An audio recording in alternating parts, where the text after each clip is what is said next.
I'll call this District of Clearwater regular council meeting to order for Tuesday, February 4th at 2 p.m. I'd like to begin by acknowledging we are fortunate to be gathering together on the unceded territory of the Simpcw people who have been caretakers of this land since time immemorial. Are there any late items anybody would like to add? Seeing none, there will be one change to the agenda. Item 8.2, that will be where we recess to the committee of the whole. So just mark that on yours right after the minutes from the regular council meeting. We'll go into committee of the whole. So can I get a motion to adopt the agenda with that slight change? So moved by Councillor Frizzle, seconded by Councillor McKenzie. All those in favor? And that passes. Any declarations of known conflict of interest or pecuniary? Councillor Sim and Councillor McKenzie. You do have to state this out loud, so. I'll be declaring conflict of interest on item 7.1 today. Okay. And I will be declaring a conflict of interest on item 9.16. Okay. Thank you.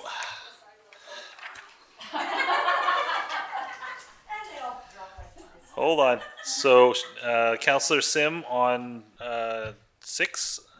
Who else on what? I will be declaring conflict on 9.17. Okay. 9.13 for me.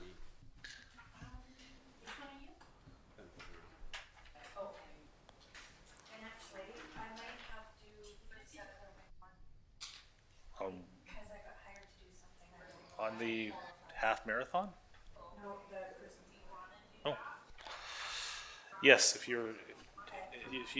you're being paid to do something, that would generally contracting you'd generally be, but I think there's enough. We still have lots of quorum to accomplish that. So, okay, good. Thank you. And then so we'll move on to. Oh, sorry. Go ahead, Mr. Thank Prime. you, Mayor Blackwell. I just want to confirm because there's a lot going on right there.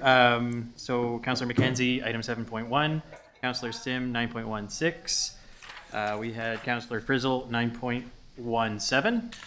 9.13, Councillor Herring, and I believe Councillor Bratton on 7.1 as well, Okay. technically.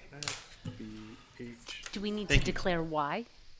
I think you kind of did in what you did. It's Councillor, yes, you generally are supposed to declare the why. So those, Yes. I think. So, Councillor Sim through Mayor Blackwell, you do have to declare the nature of the conflict of interest. This helps in later if you're no longer in conflict. That's what you I can explain wondered. why. So I'll declare just being the school board trustee and being involved with that. Back, yeah. So then we have Councillor Bratton and Councillor McKenzie. I'll be declaring due to relationship with the speaker, Okay. organizer of this event. Okay. Councillor Bratton. My conflict would be I'm hired a contractor for the event. Okay. And then Councillor Herring. I've written letters of support for the organization in the past. Okay. And then Councillor Frizzle is the last one. I'm Seniors Coordinator for the Wells Grey Country Senior Society. Okay, we're now all on the record. Thank you so much for declaring that and keeping it transparent. Now I'm going to invite the two speakers up for a Cruising Clearwater event. Come on up to the podium and tell us what you got going on. And I'll let Councillor Bratton and McKenzie leave the room for this. Up here.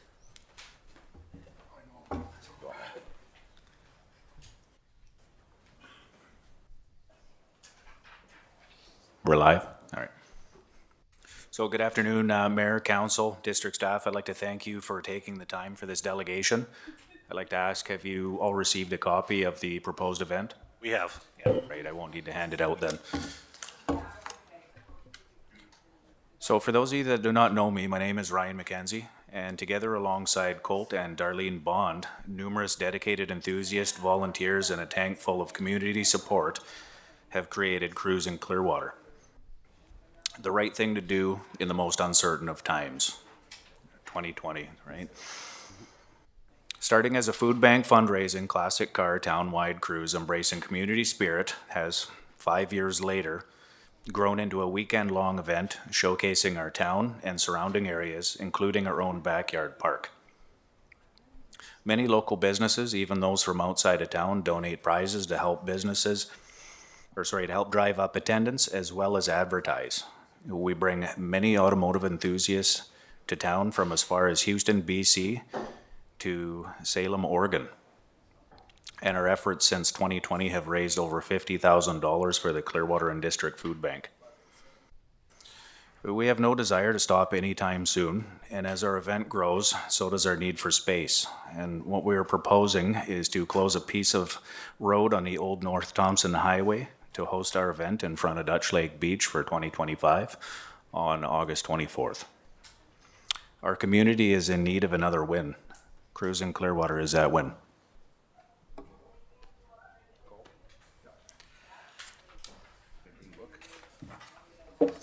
Good afternoon, Council, Mayor. My name is Colt Bond. I think I know pretty much everybody, but in case you don't, that's me. I'm gonna keep it a little more simple. Our venue sucks. It really does. It's a dusty parking lot. I know there's a jewel in the middle of Clearwater. You guys know there's a jewel. It's a lake. We want a better venue. That's what we're shooting for.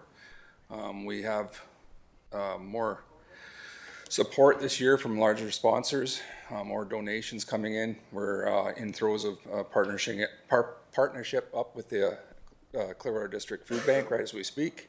We're working on that because they are the sole beneficiaries. Essentially, we want to shut down the road from Small Road all the way down to Dutch Lake Road. We have a timeline if you have it in front of you. We have got permission or 100% support from Mike, the fire department, Grant at the RCMP, and we've also got the permission and support of everybody that owns a piece of property along the way. We just want to bring more showcase to the town. We have emergency plans in place. I mean, everything can be gone over. It's pretty simple. We just want a better venue, and we want a better backdrop for what we do. We're getting more and more interest, and people are coming from farther away for our show, which brings more tourism, what we're all basically trying to achieve. Yeah. So it showcases our little town, and it's a fun day. Awesome. Are there any questions of the presenters? I did note that I had heard already that they had support from the fire department and RCMP in initial conversations when this was initially pitched to me by Ryan, I said that was a good avenue to go, have that advance, because that would most likely be a question of council. And you do note that they have the red line through the middle of the parking area. That would be pedestrian, but they would not be parking any vehicles on that, so that in the event that RCMP need to come through, this is correct, or fire, that they could get through right down the middle by clearing. The organizers could clear a path, or RCMP could clear a path, and so it's not a complete, we're not blocking that off 100%. It's to vehicle traffic, but emergency traffic could get through. Yes, exactly. Okay. Councillor Matheson. Yeah, just a quick question. The emergency traffic flows through, that's all good. I think this is a great idea. What is the plan you have for informing the public about this road closure so that nobody can plan for it? Is there We blasted out obviously on social media. One thing I wanted to ask council is originally my idea was Sherry Madden years and years ago when I had the sign shop. We put the banner across the road. We'd like to do that again. Dylan from TELUS would put that up for us, and we could put it up 2 weeks prior to the show. That would showcase what we're doing, and of course social media, like I said before, we'd let everybody know of the closures, and it's literally one day, but we definitely blast it out there for the town. District newsletter. Yeah, I think District with the newsletter. communication stuff, it's really important to get that messaging out Absolutely. well in advance. Oh yeah, we get it well in advance. That's why we're starting so early. Great, thanks. Councillor Sim. Just to follow up, first of all, I want to thank you so much for having the vision for this. It's not easy, and then to keep it alive, it's really tremendous. So thank you, and thank you for the willingness to grow the event too. As someone who loves closing roads, I think this is fantastic. If Vancouver can do it, surely Clearwater can do it. The only thing is in follow-up to Councillor Matheson is that while locally it might be known about the road closure, it's probably, do you have a plan to help navigate tourists coming to the Dutch Lake Resort? So just what do you do for visitors who may not know? And I think that weekend is also the Half Creek Marathon the 24th. So the town will certainly be busy, and I think that is another reason to have this event. But how do we direct people to get there and do it safely, and so people don't have to rely on Google Maps? That's that. Oh, yeah, no, short of a, like a direct road closure, what we'd be looking for is blocking it off at Jasper Way, 100% for foot traffic. And we'd be looking from that small road portion where the walking and bike lane is and leaving that open. And that would essentially leave public access to the beach and to Jasper Way. Okay, I could be lost on all of this. I guess what I'm wondering is the people that are going to go to the Dutch Lake Resort, how would they get there? Am I missing this? Way.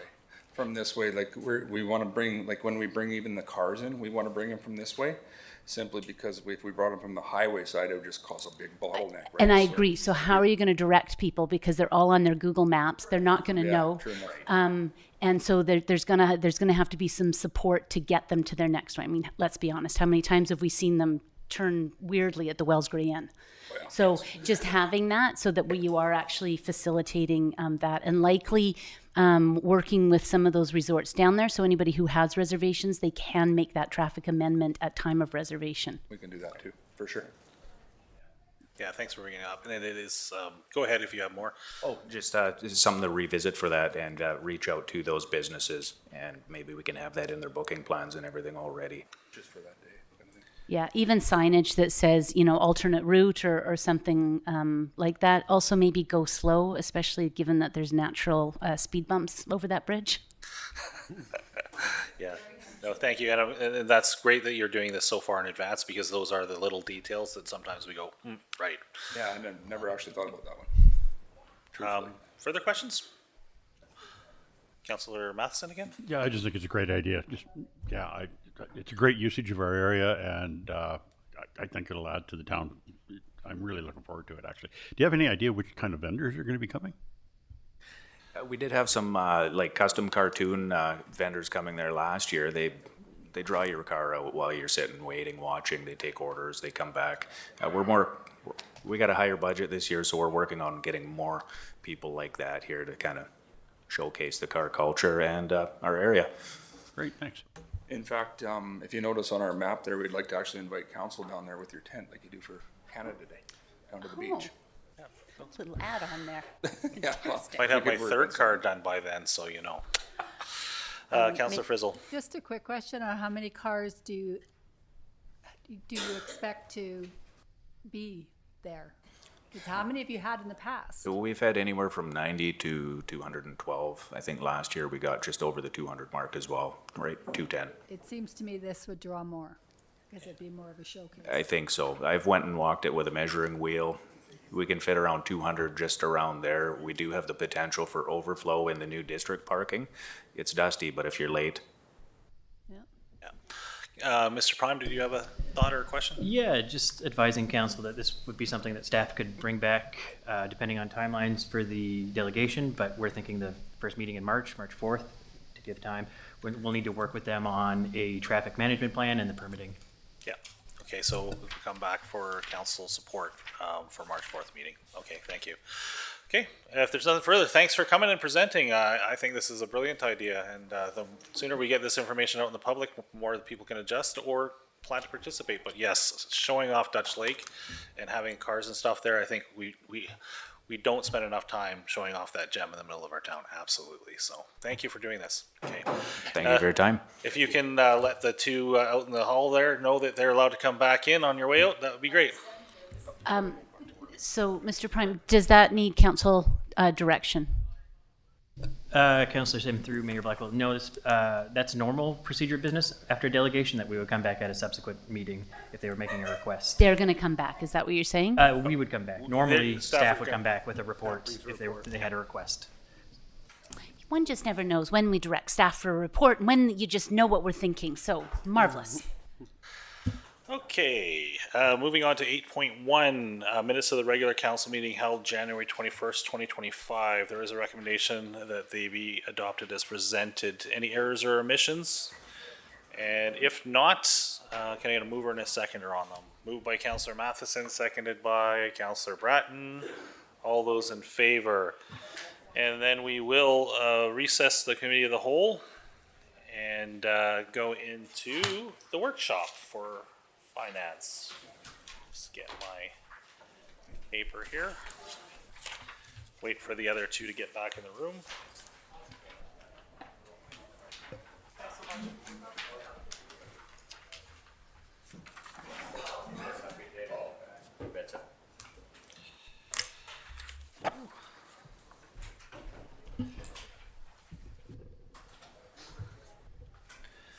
Okay, we've already done that. So we're into the District Clearwater Council workshop for Tuesday, February 4th, starting at 2:15 p.m.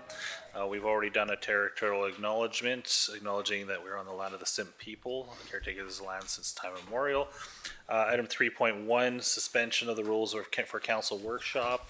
So under section 2.3.2 of the council procedure bylaw number 268/2022, the rules governing council meetings are hereby suspended when council is gathered for the purpose of a council workshop. We'll move on to item 6.1, which Ms. Klassen, I'm assuming, will be presenting the financial plan, because I don't think Mr. Prime wants to do it today. So there is a PowerPoint, and you do have a package on your desk as well. Thank you. All right, thank you, Mayor and Council. Today we have the financial plan workshop. We will be introducing the consolidated plan. So that will be from the projects all the way through to the operating plan and preliminary property tax impacts, public engagements, and next steps. So this is our first look and our first version of the financial plan. The purpose of the presentation is also to seek early adoption on one project. I have one project here, and in the following report, Mr. Prime will have another project for early adoption, and also to seek early approval for the 0.5 position for the administrative communications assistant.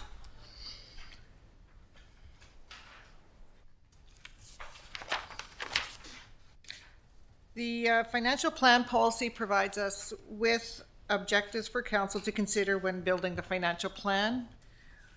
It's important for us to deliver a 5-year plan that supports council's strategic plan. It's balanced, it's clear and easy to understand.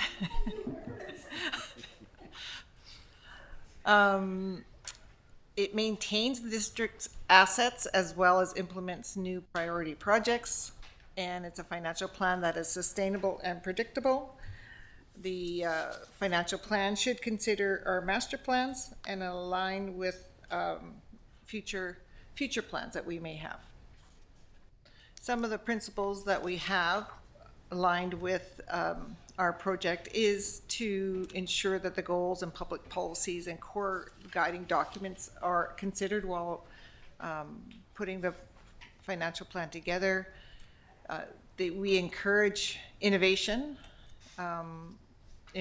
would like to improve the effectiveness and utilization of our resources. If we can do it a different way, better, cheaper, and still achieve the result, that's what we would like to do. To be fair and equitable to our community and within our community. It should be a collaborative approach. That means that we look to council, we look to community, we look to any partners, we look to staff to provide input into the financial plan. And it's also to enable the district to be flexible. And flexibility is important if you have the resources to be flexible. So we need to build those resources to continue to be flexible. It's not me. Just to share where we are with the financial planning process. We've provided business cases and service level changes. We've developed our operating plan. We've developed the sewer and water use bylaw. The NTSP, we've done that and provided it to the TNRD. We have to provide our budget to the TNRD very early in the process. And then we reviewed the operating plan and finished it up. And we're right here is where we are, is on the consolidated financial plan. You can see my cursor. This is where we are. We've had 2 public engagements. We had the open house in January, and we had the a station at the craft fair at the ski hill in December. And we have 1 more engagement planned. It's a table at the seniors luncheon in February. Just a reminder of where we are with the property tax process. The financial planning process falls into the property tax process. And in December, we received the revised roll from BC Assessment, which we use to develop our preliminary financial or tax calculations. And council, the next step or down the road is when council will approve the property tax rates. And upon approval of property tax rates, we'll update the assessment and rates in our financial systems, prepare the tax notices, which is a big job. And then in May to July, we'll be receiving those payments. There's a 10% penalty if payments aren't received at the due date. I think this year it's going to be July 2nd. And then in September, if properties are we call it in delinquent properties, there will be a tax sale.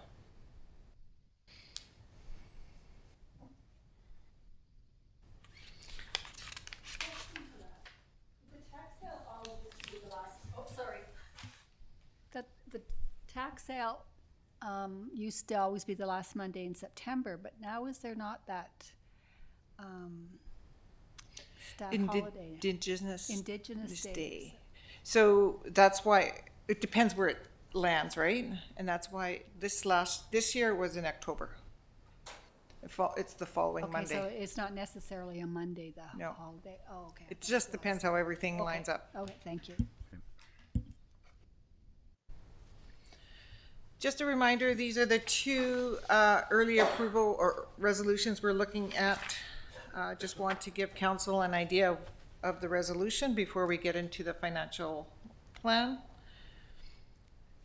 Moving forward, I don't know. Okay, moving forward. Some of the items we considered when we produced the financial plan. The strategic plan, the financial plan policy, master plans, and council directions. We've had a challenging year into determining the operating plan, and not just because it's challenging, we implemented a new system and it went quite well. We had a new collective agreement, so we have to build that in. We have new results from our benefit carriers, so we have to build that in. We had a consumer price index of about $2.6 million, so we built that in. And we'd also have to allocate some dollars to reserves. So we consider our future capital projects, and perhaps we want to save some money and put it aside. And so this year I've added for example, the cemetery. I know in the near future, we would like to do some work for the cemetery. However, the reserves for the cemetery is not where it should be, so we probably should put some money aside.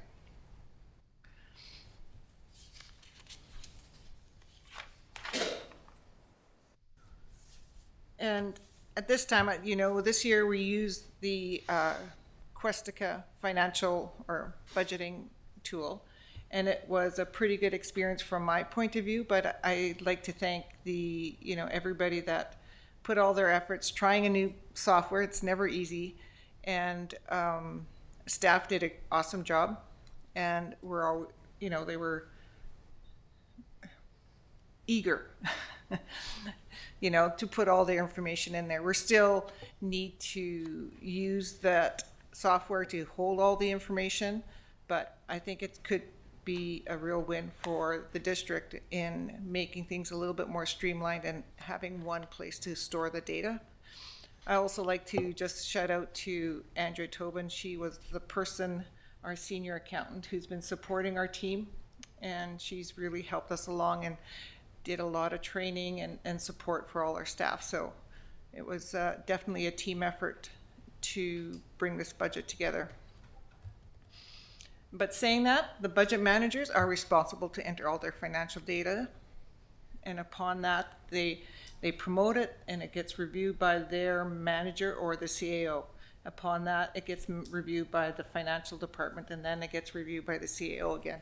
So there is a workflow process that we use to facilitate this budget process. So then what happens is it comes to the financial review, we're consolidating everything, and we realize, oh, we're showing about a 10.5% increase in taxation requirement. And it's not, for me, it wasn't that much of a surprise considering all the things we were talking about throughout the year. So now we have a 10.5% increase. And the reason I'm sharing this with you now is so that you understand how we get to the numbers throughout the process. So this is what we found. So taxation requirement in 2024 was 3.346. So the first rough draft, we came up to a 3.696. That's your 10%. So in prior meetings, we talked about having our transportation area was under budget in 2024 because we had a delay in signing the agreement for our roads contract. So it was it's been under budget. So what we've done here is I'm recommending that we put some money into a roads operating reserve, and to soften the blow, bring a portion of that back into 2025 to soften the blow. So here you can see staff is recommending bringing in $125,000, which reduces that first initial taxation requirement, moving it from 3.6 million to 3.573. It is a 6.8% increase in the taxation requirement.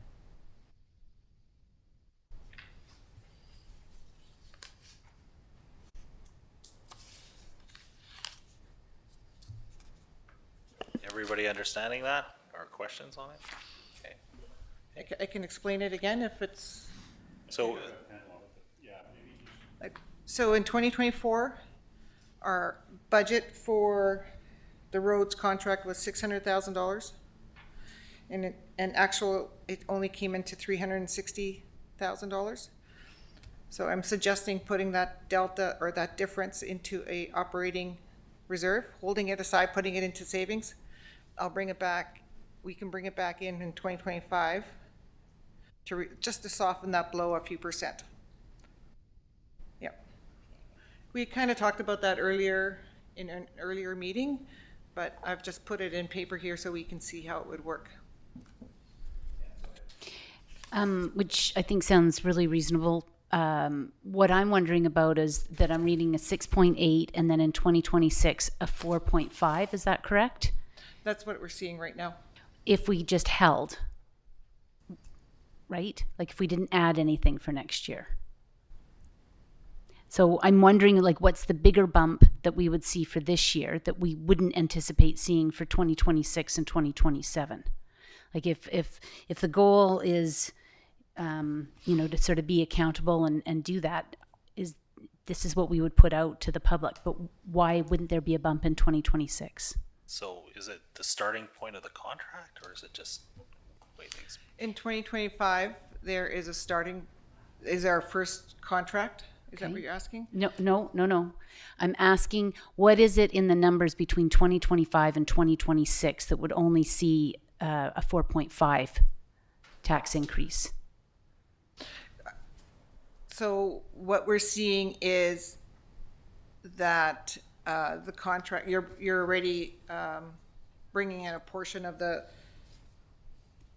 $200,000 increase in that roads contract, and you're also seeing a portion of the labor and the the union contract coming in. So it just softens, it just evens it out a bit. Okay. Yeah.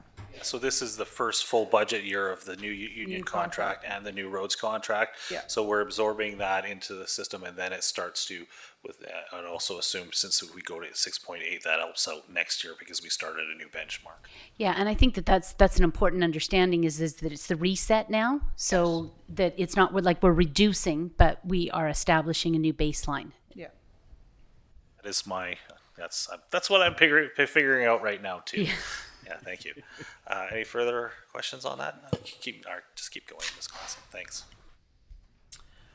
Okay, so just some quick highlights for 2025. The capital projects are 2.8 million, mostly funded by grants and reserves. Operating costs include about $1.5 million in special projects. Preliminary assessments increase in market of about 3.5%, but non-market change is 0.69%. So non-market change is the change where you increase the units into our market. So when somebody builds a house, that's a non-market change. When somebody brings in other assets, they call it a non-market change. Last year, we saw a greater non-market change, like 20 some odd % in utilities in class 2, which then diluted some of the increase in property taxes for the individual homes. And this year, we're seeing a replenishment of reserves by putting money into reserves of 1.3 million. Last year, we put into reserves only about $800,000. So this is not a bad story. Projects always need to be balanced. This is our 5-year look in one go. So $13.2 million, mostly funded by debt and a little bit of insurance and reserves and grants. That was the one thing, and I'm wondering again for clarification, is that when we say insurance, that is the insurance that we'll receive as a result of the Zamboni mishap. Yeah, correct. Okay, just to be clear. I thought it was actually insurance from our insurance desk when I first looked at it. That's why. Oh, no. And very small amounts of from taxation, and it's in future years. Having a quick look for 2025, we have $2.8 million is our capital projects. There's that insurance from the Zamboni mishap, $1 million from reserves, and $1.6 million from grants. Looking at our operating budget, this is, they call it a Sankey graph or diagram. And what it represents is the numbers on the left is the dollars coming in. The numbers on the right, when you're looking at it, is our dollars flowing out. So coming into our dollars is $3.7 million in taxes, which includes parcel taxes as well. We have $1.7 million in sales of services. Our sales of services are a little bit higher than our financial budget in 2024. We're seeing a little bit of an uptake in some areas. Grants, that's $1.5 million in grants, which includes government transfers and the TNRD transfers for the NTSP, cemetery, and transit. Reserves and surplus, that supports the special projects. And surplus is about $251,000, and reserves is $1.1 million. And other is interest and penalties. So we have about $400,000 estimating for interest and penalties. We'll have a look at that again. It seems high, but yes. We were getting interest at about 5%, and it's slowly creeping its way down. But yeah. So that is the revenue side, and then the expense side is the side on your left, which includes all our areas of expenditures from general government, protective services, etc. Savings, that is our transfer of money into reserves, so $1.3 million going into reserves.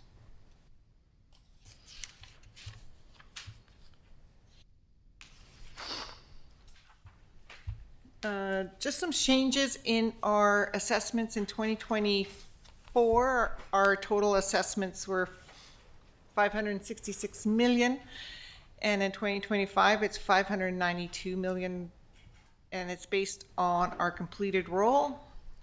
And you'll just see, you know, just the percentage change on the far right there.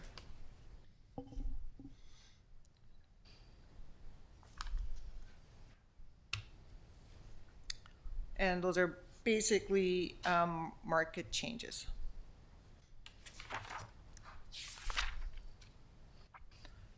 As I alluded to earlier, the transfer in of reserves, we have $1.3 million of reserves that we're transferring in and transferring out. And usually you'll see a lot of funding going to capital projects. We're transferring out $2.4 million for projects. And we'll get into a little bit more detail further in the presentation, but the net impact is a negative of $1.1 million. Although that's not sustainable, it's working for us right now. Can you just repeat that line again? So our deficit for next year is Well, it's not a that deficit. it's not what you'd call it, a shortfall? No, it's Okay. the difference between your reserves going in and your reserves coming out is $1.1 million. So, yeah. So if we had another $1.1 million, then the reserves wouldn't change, the balances wouldn't change, right? Drawing it down, Yeah, basically. so our reserves are drawing down $1.1 million. And which reserve, we have a lot of reserves. So this is, the orange indicates that the reserves are being drawn down, and the blue indicates the reserves are being drawn up. So this is only the change in reserves. So a few items I'd like just to point out is the Wells Gray Community Forest Operating Reserve is $379,000 being drawn down. That is previous commitments we've made to some organizations for funding that we haven't completed at this time. That is the X-ray machine, some lab equipment, and I'm still trying to work out the school, the outdoor school classroom. On the Growing Community Fund, a lot of our projects we've been taking from the Growing Community Fund. Just to draw that down as well.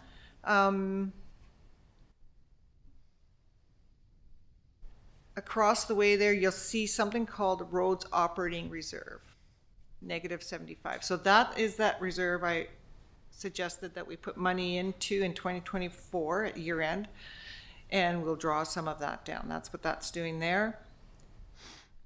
And moving all the way across, just point out that the water reserve and the capital and the sewer capital reserves, those two numbers are in the blue, which is great because we've been trying to save money in those areas for a while.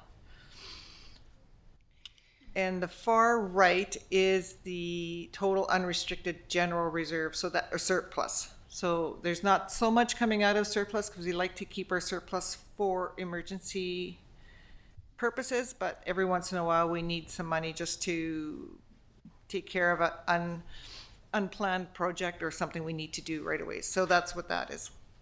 So those are the differences in our changes in our reserves and surpluses for 2025.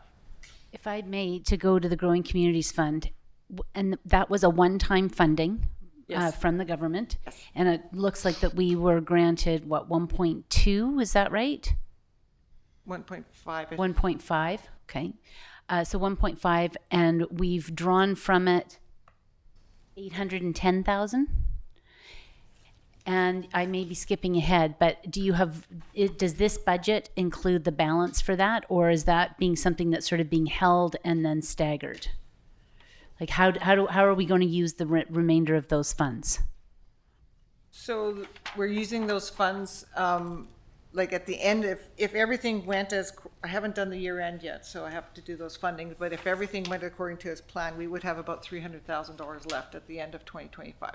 And you're proposing that goes into the unrestricted, or where are you? No, it just stays. It stays there. Yeah, it has to stay in that, the legislation around, or receiving that grant, it has to be in its own reserve and it has to be reported annually.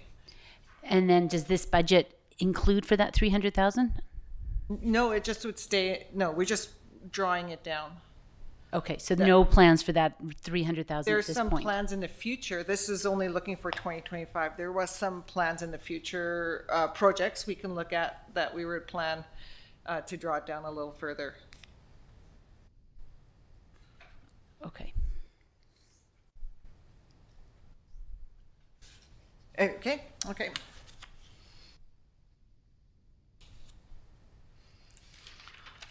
And just to talk a little bit about debt, in 2025, we'll be paying off another loan for a vehicle we have, and then we'll be finished. And then, so the only one we have is, we have just one loan, a debenture, and it's $107,000 by the end of 2025.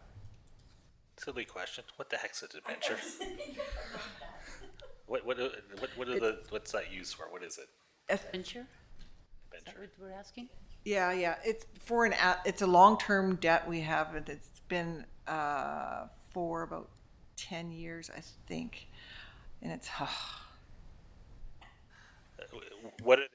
What are they usually used for? Like what type of long-term? Well, it's not. Most of our debt has been short-term loans for about 5 years. The long-term loans can go for 15, 25 years, and it's against the asset that it's against. And I'm wanting to say it's the condenser, but it's not the condenser. I think it's the well. The well. Okay. It's in water. Didn't that go for a referendum like 16 years ago or something? It's a long-term Lynn? debt, yep. Yeah. So it's a lot. That's why the debenture is, I'm going to say, long-term debt. So, Yeah. And it's against the asset that it was used for, so it's. Yeah. Okay. Interesting. So that's the overview. We talked about debt, we talked about reserves, projects and operating costs, and property taxes. Now, I'm just going to go through a little bit more about the project side. Since we last talked about it, I just wanted to bring you up to provide you with a little bit more information. We have a few more carry forward projects that we didn't have in the past. So the last time we met as a workshop, we thought that we would have some projects complete, and it turns out it wasn't quite as we thought. So on the capital project side, it's the box on the left, the generator. There's still some work to be done on both the generator for the DLCC and the generator for the wells. So those are going to be carried forward. The tender 3 didn't quite get complete, so that's going to be carried forward as well. And then we have 2 new projects for security upgrades for both the water and the sewer system. And the Brookfield Bridge work has also been carried forward. So from a capital perspective, those are the projects that we are have been added to the list. Still to come, we're going to, next week, we're going to request a budget amendment for the tender truck. It looks like it could need an additional $20,000. And the HVAC and air handlers, we'll bring a budget amendment for those projects. It looks like it needs a little extra $45,000. So that's to come. Go ahead. Those HVAC handlers seem to be like our toolcat. It keeps coming back asking for more money. Is that true? Like, is this my imagination? It's been on, or how does this working, or is this new? This is new. I feel what's happened is there was 2 projects. There was HVAC, air handlers, and the blower room. I think the blower room is coming in under budget, and HVAC and the air handlers are coming in over budget. And so we need to bring that back to council so that we have enough cash there. We haven't brought it back to council. This was a 2024 project. And I know that just being in the building, I know that they've really been struggling with some of this stuff. It's a renovation versus, yeah. The reason I ask is because I thought we had addressed HVAC through some of that COVID funding money several years ago. And so it just keeps coming, or it was delayed, but it seems to have been a project that's been on the books. So I'm just trying to understand how by keeping it on the books, it's just incurred additional money. And I want to use that as, how do we address other projects so that doesn't fall to that? I think they'll probably have to get back to you on specifics on this one. It's sort of more Roger's department. He's not here today. So next council meeting, we're intending to bring back the budget amendment for 2024.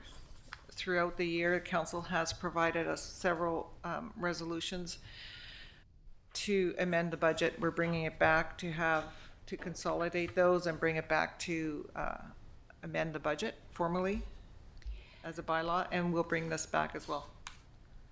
So you get more detailed report next meeting. Yeah, again, I guess it's been difficult coming out of COVID and some of those supply chains, because there's been a couple of projects like the roofing project on the North Thompson Sportsplex, like it's been repeated, and then it comes back at a higher cost. So hopefully we're sort of through those supply issues, and we can just keep an eye on getting closer to the budgets that are presented. And some of what I'm hearing is, I'm going to use it the equivalent of trying to put a modern engine in a 50-year-old car. Yeah, it doesn't quite all line up, and that has been some of the issues. I've been hearing regular complaints about how the heat moves in the building and the air moves in the building.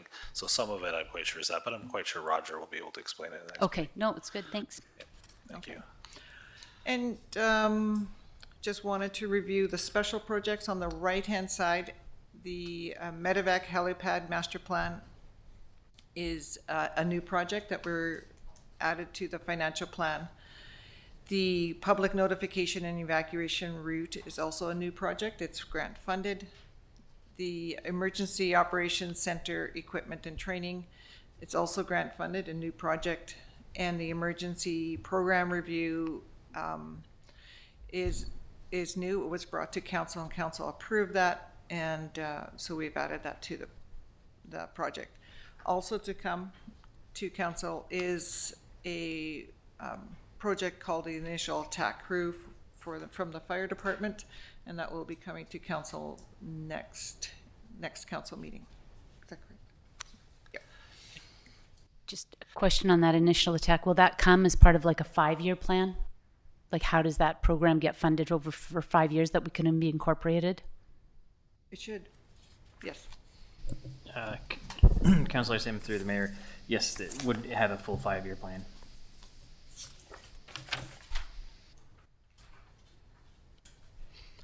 Any questions up to this point? Everybody's good? A lot to absorb? Okay. So this is just a slide of lots of numbers. So capital is $2.7 million. Special projects are 1.5. Many of the projects are funded through grants and reserves.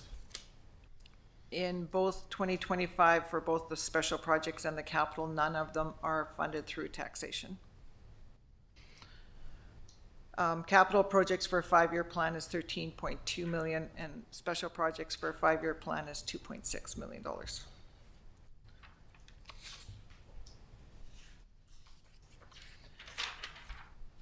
Just to look at 2025 projects by area, you can see the big block here is the transportation services of $1.9 million. Those are the bridges. So the bridge abutments and riprap will be started in 2020, understand late in 2025, and will go into 2026. Also, we have the Brookfield Bridge railing. We've carried that one forward for a few years. That one is scheduled to be complete. It's $192,000. And in this year, we have Myrtle Crescent that will be updated, and we'll look at that for about $300,000. This is our generator. So that will be carried forward, both for facilities for the DLCC and for the wells. We will be carrying forward the TMX Park project improvements for about $175,000. We'll get a new Zamboni hopefully soon, just as in March or April. The tender truck, we hope to see that tender truck complete in earlier this year. Oh yeah, so this is part of one of the, for the fire area, we have a small equipment that's a drone that we're looking to buy to help us with the firefighting, part of a grant-funded project. And then we have security upgrades. Oops, sorry. Here we go. Here we're looking at the 5-year plan with the funding. So the blue funding there is grants. So you can see in 25 and 26 we have heavy funding in grants. Reserves are the orange or the red are reserves, and debt. So the green is debt. So in the debt area we have 2 projects that we're looking to fund with debt. One is the siphon replacement, and another is the Park Drive station. The Park Drive project is changing almost daily or weekly. At this point, we're thinking we may not need to do that. But the siphon, we'd like to do the siphon. The siphon is called what we call shovel ready. All the engineering is done. It's sitting there waiting on the shelf for us to either get a grant or get some resources, financial resources, to do the project. So that siphon is almost ready for us to go. If we wanted to go earlier, we would have to get debt. If we decided that it can wait a year or 2 and maybe we can find a grant, we would wait and find a grant. The debt in 2027, the green area in the 2027 is for the PRV valve in the Strawberry Flats. $875,000 project. Pressure reducing valve, and they have a lifespan, I think, as well. Is this a new one, or is this basically upgrade replacement of an existing PRV? I'm gonna look to Director of Operations. Yeah, It is a replacement and upgrade. yeah. I'm sure we've already bought this once, but they only have a certain lifespan, or yeah. So our goal probably is to have a long-term capital plan that we're prepared to finance and understand as we're moving in the future. Seeing a spike here is, I mean, that's okay, because sometimes you need to spend a lot of money, but it would probably be good to have, projects planned well in the future so that we can save up for them or look for grants and things like that. I think we're along the way. I think we're moving in the right direction. And a lot of our special projects kind of help us with that as we're doing the pre-engineering for those projects. So in the sewer box, it's $564,000. And in that sewer box, what we have there is that dredging project that just doesn't seem to go away. That's how I feel about it. But anyways, I'm sure Chad doesn't feel that way. So hopefully we get to see that dredging project complete in 2025. And also we have the engineering for the park lift station in this financial plan. If things change that we do not have to put the Park Drive lift station into service soon, then perhaps we can delay that for a bit, or may not have to spend the money on it. Why would we not have to? Are you able to say it this time? It could be a change in scope in development that wouldn't require a lift. And still allow for development along that corridor? Yes. That's exciting news. And that's, but at this point, it's It's still to be confirmed. as Ms. Klassen has alluded to, this has changed. There's aspects of our plan that changes on an almost daily basis. And if I may, if just on the slide about the proposed debt, does that have to go to referendum, or how would we go about doing that? Just study. So there's two ways to go. Doesn't always need to go to it has to be public. There's the assent of the electors, which means that you can put it out there, and if if the electors do not agree, they'll have to say something. The other way is, please support us. So you elect to go. Say, yes, I agree with this, and you put your name down. So there's two ways of doing it. And perhaps, yeah. And factored into the budget is the cost to implement that? I have not done that yet. It would be staff time. It's not usually a large project to. It's been a long time since we've done anything, so I don't know. It's about, yeah. And I think it depends on the process of which you do. Yeah, yeah. Okay, thanks. Yeah. Moving forward to our planning and development area, we have the OCP and the development process that we're still working on improving the efficiency of that, as well as a water course bylaw that we would like to implement. Protective Services has the Great Fire Smart program that we're continuing to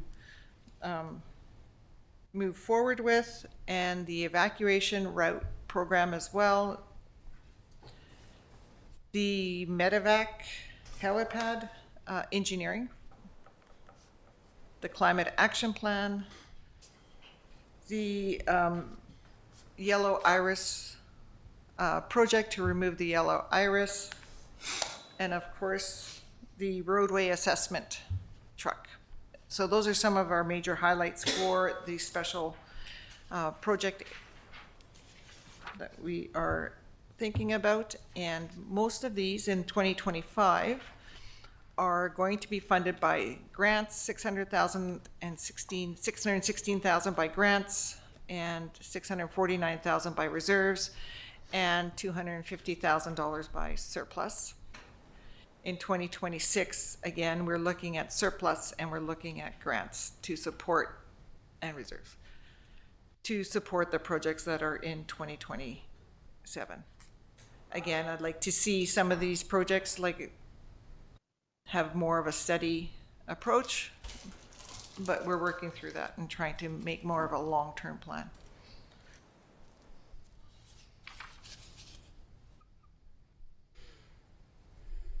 So this is just for council's, if council would like to make a resolution to recommend to staff to remove a project or add a project.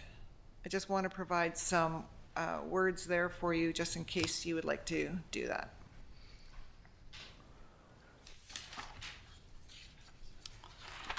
Don't need to do it right now, we can do it later.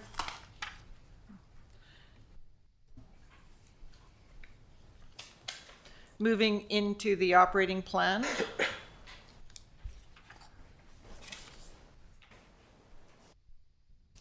The operating plan, it reviews assumptions and historical dollars.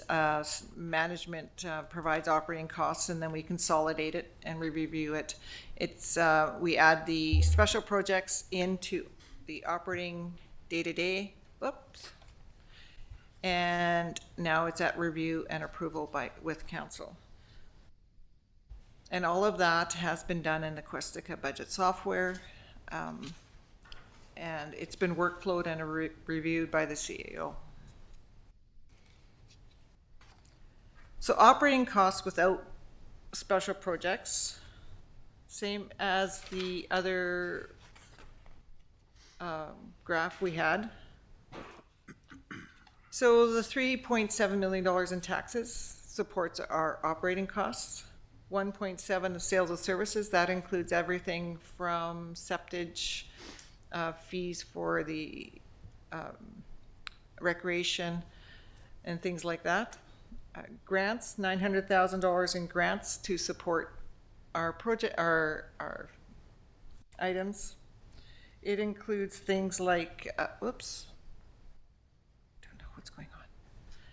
Grant supports items, or is gas taxes included in there, $172,000 in gas tax. A small community grant, we get about $450,000 in small community grants. And also the TNRD contribution is in that number as well. And the transfer reserves and surplus, again, when you transfer in, this includes a $374,000 of transfer of Wellsgrave Community Forest grants that we're transferring in from reserves, and we're bringing it out through here. So it has to come in and then it goes out again on this side over here. Special grants, yeah. And other includes penalties and interest. So the general government is $1.7 million. This is basically what it costs to do business. Everything except for the special grants. What it costs to do business without any special projects. $7.3 million. And we are putting aside $1.3 million in savings. So each of the water and sewer funds, they're paying for themselves. The septage funds are paying for itself. So some of the areas where you would expect fees for service to pay for itself, they do. Areas where they don't would be obviously administration it's difficult for it to pay for itself. Protective services, transportation, and recreation, we're subsidizing recreation as well.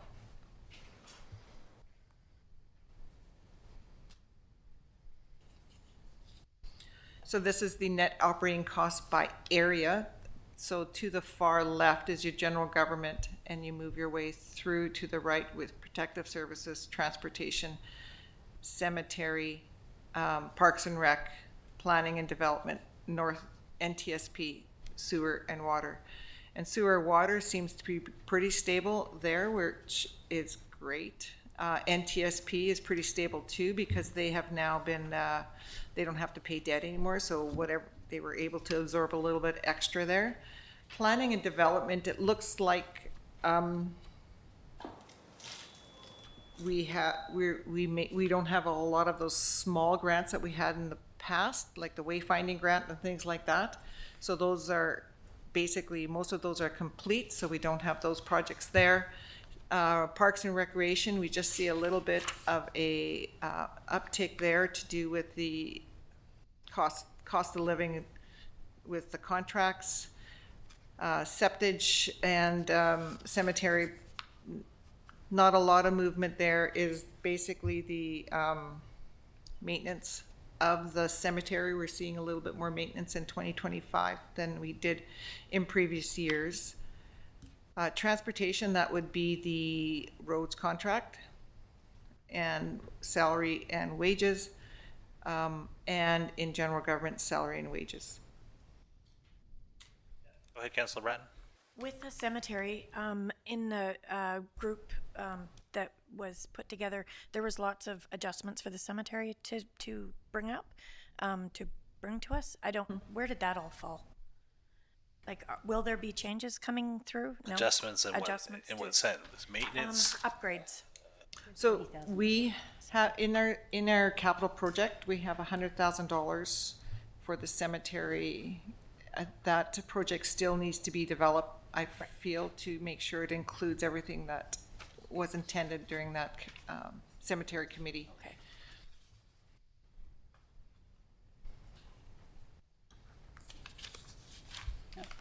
All right. Oh, I didn't even look at that one. Okay. I understand the columbarium is required to be a new columbarium. We need, and we're not sure exactly what the price or cost of those are at the moment. Right. But I think over the next 2025, they will be looking at that and developing a list. Okay.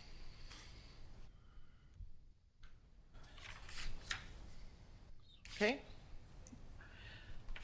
Okay. Of course, if you have questions that come back later, you can always go to Ms. Glass and go, hey. Yep. There's a lot of information and you, yep, There's a lot of numbers. a lot of numbers. Yeah. And Yeah, as am I, but yeah, this is a lot to get your head around. yeah, Yeah. and yeah. Okay, moving forward. So this is our draft financial plan. It's what we would call we call it a bylaw report. This is how you'll see it when it comes to you to review it as a final on your bylaw report. The only thing is that I've added 2 years in the gray of our budget for 2023 and our budget for 2024.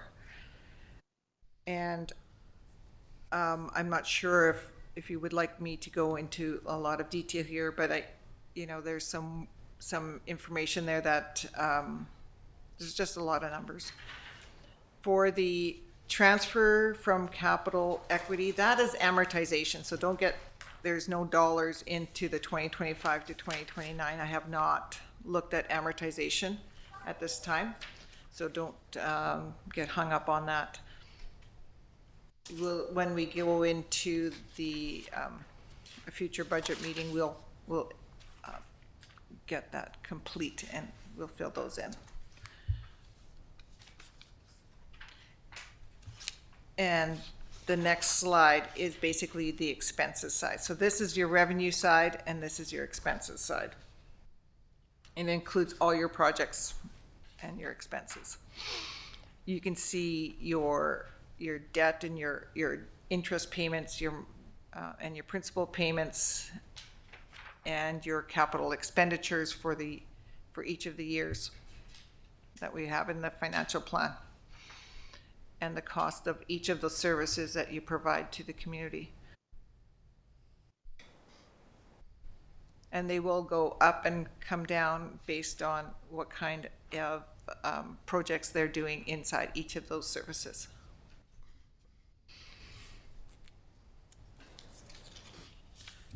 I wanted to spend a little bit of time talking about contingencies and other. So these are the contingencies we have. We have a council contingency, and we have a CAO contingency.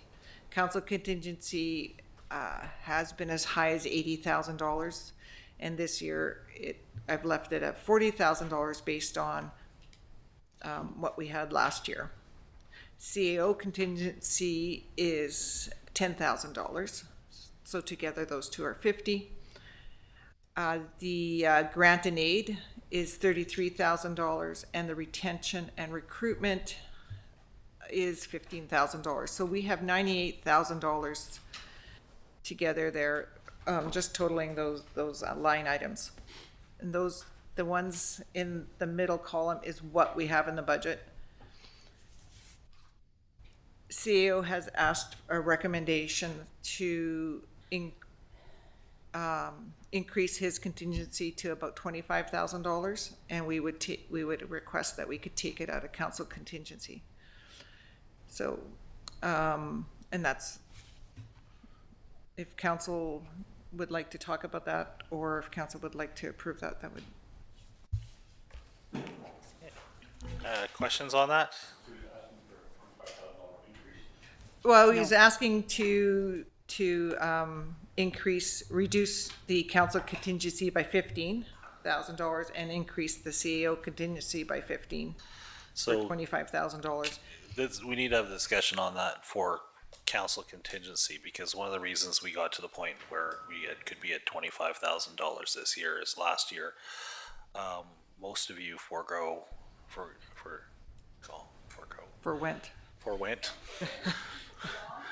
conventions.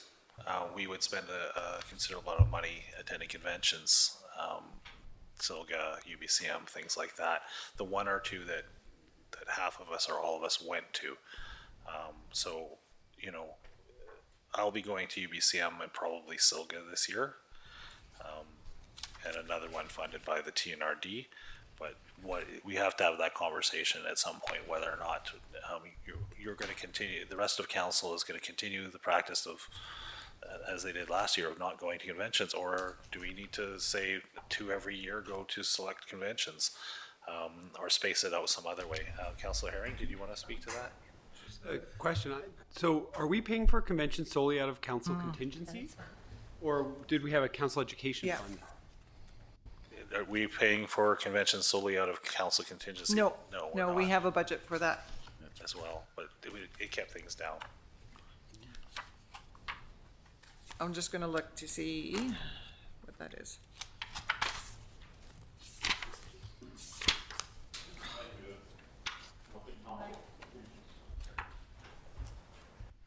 We been spending council contingency on in the past, or Kind of explain what, The council contingency, what we've seen it being spent on is some donations. And it's been So the like food bank, we took out of that? $1,000. okay. I think it grew at one point to $80,000 during the COVID years, and I think because they didn't know what to expect. And since then, we've been reducing it, and we've put some money into recruitment, retention, and things like that. So we're a small community. $80,000 is too high for such a small community. yeah, go ahead. Just go ahead. What would a CAO contingency entail? What he could spend it on? Yeah. So it could be, a CAO contingency could be used for a request. Let's say there was a request to do a special study for something that we didn't anticipate. It could be confidential. It could be if there was additional legal fees that we needed to and that aren't in the budget. This year, in prior years, we've had higher legal fee budgets. This year, we've brought it down to about $50,000. Years ago, it was about $80,000. It could be a contract that we went over budget on, or something like that we needed additional funds. It can be, it can be for a variety of reasons, right? And again, to that is he running the risk of going over budget? Is there a reason, is that why the extra is required? Is it because it's too low as a benchmark compared to sort of what has been coming out of that over the past years, or does he anticipate? We haven't really been using it too much anyways. It would just be, because we've had enough budget in most other areas, but when something like, I think something professional fees where it may be confidential and Yes. and need Yeah. to use it. $10,000 wouldn't do a study. No, for sure. Councillor Herring? For the council contingency, is it possible for us to see a list of how it's been used over, say, a period the last 5 years? 3. Well, I'd like to even see COVID, and the main reason there is because I want to see why the ARC is looking like it is, right? Like, what have we been using it on in the past, and why do we need to have that fund is something I'm not totally clear on. So it would be great to see the actual, what did we spend contingency on over maybe a 5-year period. Normally I have provided that to council when we did the quarterly review, but there's been so little spent. I know in 2023 we spent about $7,500, and that was a variety of things. the budget was 53, and this year, in 2024, sorry, was 2,600, and was $40,000 was the budget. So we're basically not touching it much. Yeah. Only because you won't vote with me. I can provide that pretty quickly. It just, I Yeah, would have to maybe get out just- of my presentation and into Questica, and I'll provide it. Or I'll show bring you it to you. back to us at the next meeting would be probably just fine, so we understand what this is about. It's a contingency, it doesn't mean we spend that much. I think Yeah. that's the important thing, It's for the unforeseen. because there's nothing unpredictable about the world right now. Well, I also think that because we've watched community groups kind of emerge, but didn't make some of the deadlines, regardless of how much we're trying to work on that. That has been the opportunity to kind of fund things that have come out. Is $40,000 necessary? Probably not. And so I like your idea of just getting an understanding of it and how we can be more effective with it. Something that we've done last year is we provided a healthy grant and aid budget. Years prior, it was very, 15,000. yeah, very small. It could be, 5,000 or whatever. So we've now set a standard. So there really should not, for a grant and aid perspective, it really should not have to go into council contingency unless it's significant. So with that, because what is our grant and aid that is being voted on today? What's the total there? 20. It didn't reach the. Right, okay, yeah. so with that, so that that could technically take over that. But did we also include in there, and I haven't looked, and I do apologize, for things like the food bank? Because I think we said that would be a set fee that we would include, or we didn't? I know, I think the resolution was for each year. Okay, And the food bank did not apply for a grant and aid. well, we do the work for them. Works out well. Like, really? Like, Yep. Right. So are you interested in knowing what your travel and expenses? what is the Yeah, budget for that? For training, we have $10,000 in training. council training, or total training. Total council training, $10,000 for council training, and And that $2,800 for memberships. that includes conferences, so UBCM Silga, so it's training and conferences. Is Yeah, looking at the 2023 spending for training, that might not be enough. but that comes back to the conversation. Who wants to go? Are we going to get to the, because we went through COVID years, we didn't go to anything. Council made a conscious decision last year to not go to UBCM or Silga as a group. But are you going to continue? There's a lot of value to it. We're looking at multiple issues that are probably going to require us to be going, with at least one or two of us, and potentially the CEO, because the CAO usually goes, to provincial meetings, whether it be on everything from highway patrol to forestry issues to all sorts of public safety issues in this town. So it's nice to say we're not going to go, but if we're going to get business done there, there is a need to attend. The business happens not only in those meetings, it happens in the hallways when you run into people and you get things done. So and it's educational, you get to meet your peers. There's lots of different values to attending conferences. A lot of communities are going to the 1/3 thing. The TNRD sends 1/4 of board members each year to FCM. This year it's in Ottawa, so that you get exposed to municipal and regional leaders from all across the country and national issues. So yes, it's good to be frugal, but at the same time, you don't necessarily want to miss out on these opportunities where you might bring something big back to the community in the way of the idea or the accomplishment of solving a problem that you won't do by not attending these things. So, go ahead, Councillor Herring.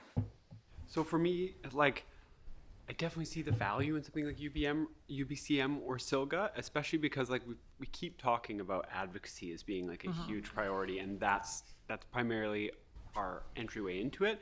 But I noticed that we have a real habit of sending some people to those events, but not actually having any resolutions to bring forward. So, like, we're not getting on it early enough in the resolution process with SILGA, and I think that's where we can make some improvement. But I would propose maybe that for any given conference, we cap ourselves at the mayor and one councillor. And then that way we do get more than one person, because I do think there is some value in having a couple people have the conversation.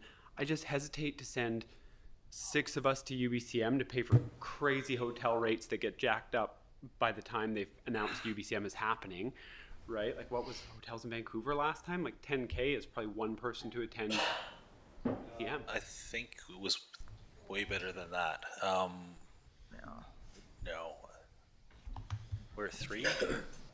So There's no such thing as, anyways, to your point, the mayor and one person, how about 2 people from the group? Because it doesn't always have to be me. Fair. There's things like Kofi that we get a free invitation to for one person. There's value in that. There is a new Northern Resource Forum, which is basically being much cheaper. It's generally in Prince George. And it is considered the UBCM of the North. All cabinet ministers generally attend that. You get business done there. So there's and even things like SILGA and most of the regional events are now attracting more and more provincial government ministers, parliament secretaries, and staffers. So you can actually have conversations or the same meetings that you would have at UBCM at some of those events. So it's not just about, used to be, go to UBCM, you all do this, you have the access to everybody, and that's where you got business done. There's multiple places where you can get the business done, and some of them are in much cheaper locations than UBCM. So to your point, Councillor Herring, I think that what you're asking for is that we've got a line item that's for professional development, which is laid out in the council code of procedure bylaw. But the other line is actually for advocacy. So, UBCM used to be that way, but it's become quite expensive. For things that are of particular nature, there's no reason why we wouldn't send a delegation down to Victoria and have more than 12 minutes. So to me, I would almost break them out, that, seeking professional development is on one line, and then the advocacy and what that might entail would be another. And I think that also is supported in our strategic plan as well, is that advocacy is a point of action. So if that's a point of action, let's fund it. Yep. And to your point on we don't get ahead far enough on resolutions, I think we should, as a council, make that a priority this year, to think about what kind of things that we want to do for advocacy to push forward through SILGA next year for resolution. We, as a community, are very light on those over the decade and a half that we've been here. Councillor Sim has brought forward a few. I think I brought my first one forward this a couple weeks ago. But you take communities, I'm going to go Spalmsheen, Sicamous, a couple other ones in our area. Salmon Arm's always very productive. Some of them bring 4 or 5 a year, and quite often they get co-sponsors by other communities across the province that say, hey, that's a great idea, we're going to jump on board. And it does, bring something to the, even if it brings the things to the attention of the province, not to resolution, because most resolutions doesn't solve the problem, but it gets the province's attention, and then it becomes part of the discussion for multiple years till the point where it does get solved. I think that in order to act on that, it's probably worth somehow coordinating that into a strategic plan and doing some refresh and actually fine tuning. So although we've got this nice statement that says advocacy, now let's get into the point where we actually define what that advocacy means. Let's fund it. Let's be strategic about how we approach this. Yep. So. Yeah, what do we want to fight for? So to move forward, would it be appropriate for each of you to send what courses or what conferences you would like to attend or would like to advocate? I think in the past what's happened is staff has very kindly forwarded a summary of them, Yep. the cost for them, and anticipated. And I think that that's helped. It looks like there's some nodding over there. I requested some of that, Okay. but Mr. Prime, if you'd like to speak to some of that, or Ms. Campbell. Yeah, thank you, Mr. Mayor. I believe the list has been sent out. When? I don't remember, but Believe it was last week, but we'd have to verify. Last week, it might have been in somewhere. Anyways, we'll resend it again. yeah, resend it. I think that because I don't Fine, remember. with a big seeing- red flag on it or a bow. Yeah, I think it's important to decide that now. It definitely is, because right now on some of these things, even getting hotel rooms, UBCM I believe is Victoria this year, so it's a little bit different. Victoria is actually easier than Vancouver, but I don't even know. Of course, there won't be Airbnbs anymore. We do but- have 8 rooms booked for Victoria for UBCM. Yeah, and Silga, I don't even know where. Silga's Merit this year. Yeah. Yeah, so camper trailer in the Walmart parking lot, I'm going. No, seriously, I would do that. I can't do that, but I would do that. So if we move down this list, if we moved council contingency to $25,000, the grant and aid, our current total comes in, did you say 27,000? So it's an extra I don't six. have it off the top of my I think head. it was about 22 or was- 23. yeah. So do we have a $10,000 buffer approximately? We do at this point, and that allows us for these late ones that you were talking about, and probably roll a little bit over into next year. All right, so the recruitment and retention one also ties into our strategic plan. We've talked about some different approaches.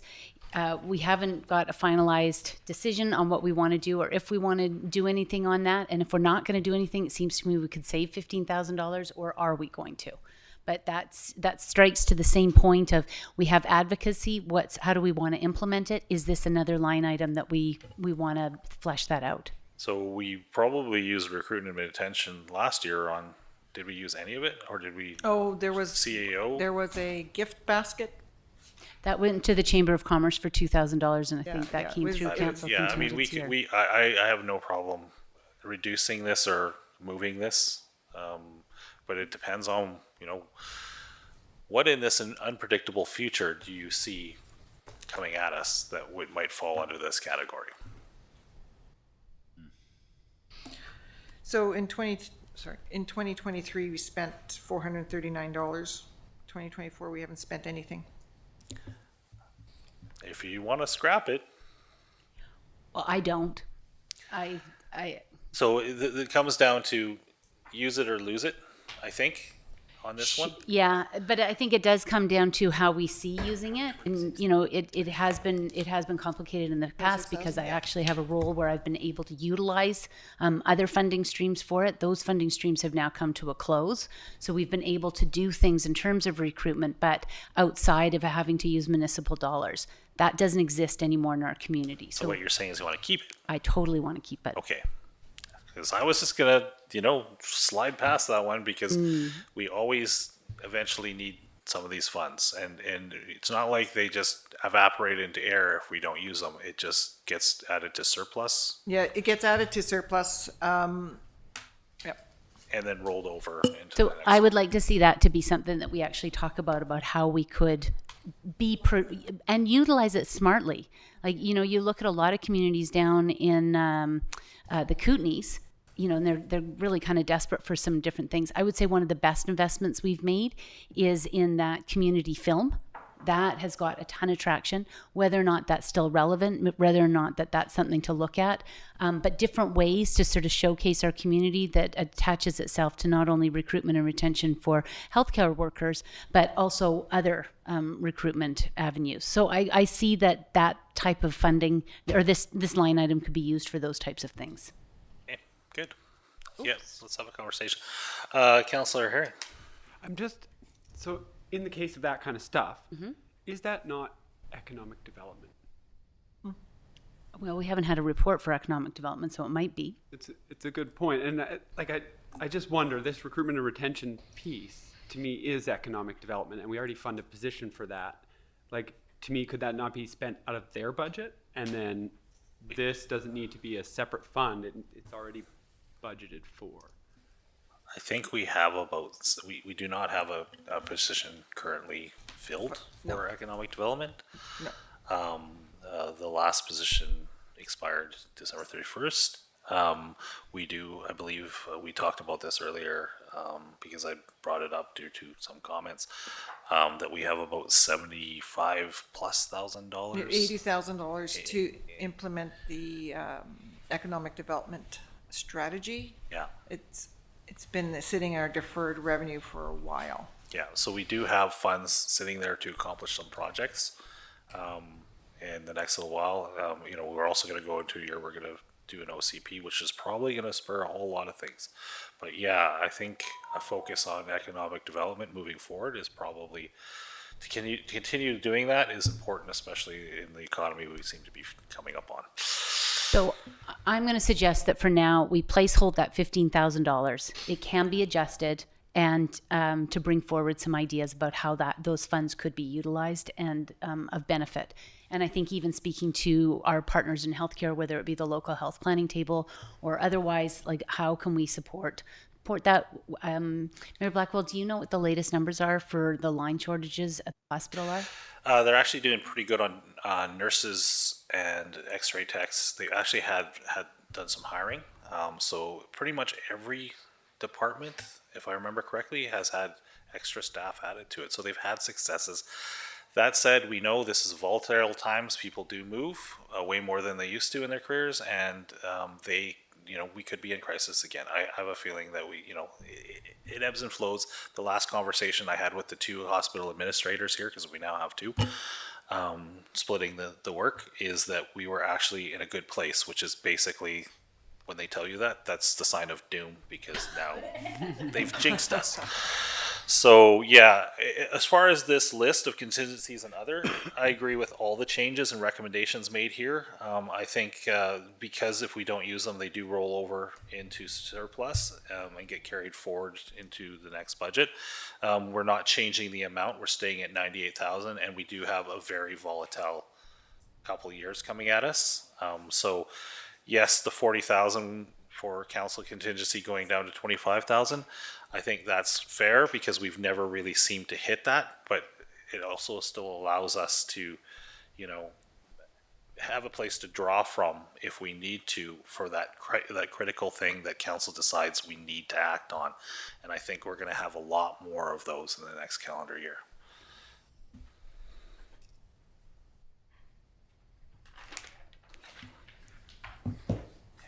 Do you need anything more? Do you need direction on that?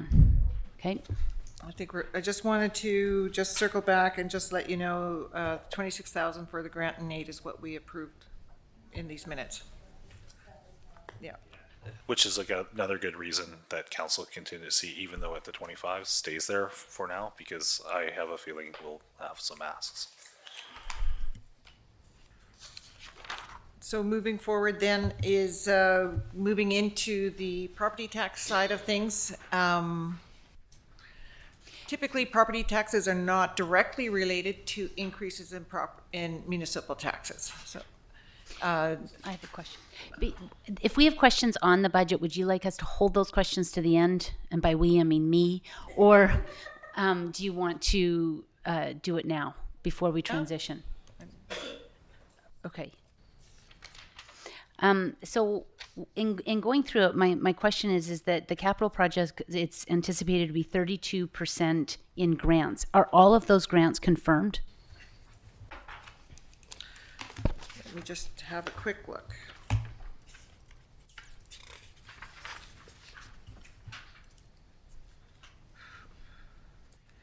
For 2025? Yeah. Not all of them. There was a small grant for the Zamboni that's not confirmed. You have to first purchase my understanding is you first have to purchase it and then you have to apply for the grant. It's a small one for about $5,000. The protective services grants, I believe they are all confirmed. No, nothing yet? Okay. So there are UBCM grants and they have not been confirmed. The $1.4 million, or the $3.5 million project for the Clearwater River Bridge riprap replacement, that's been confirmed and we have the money. Okay.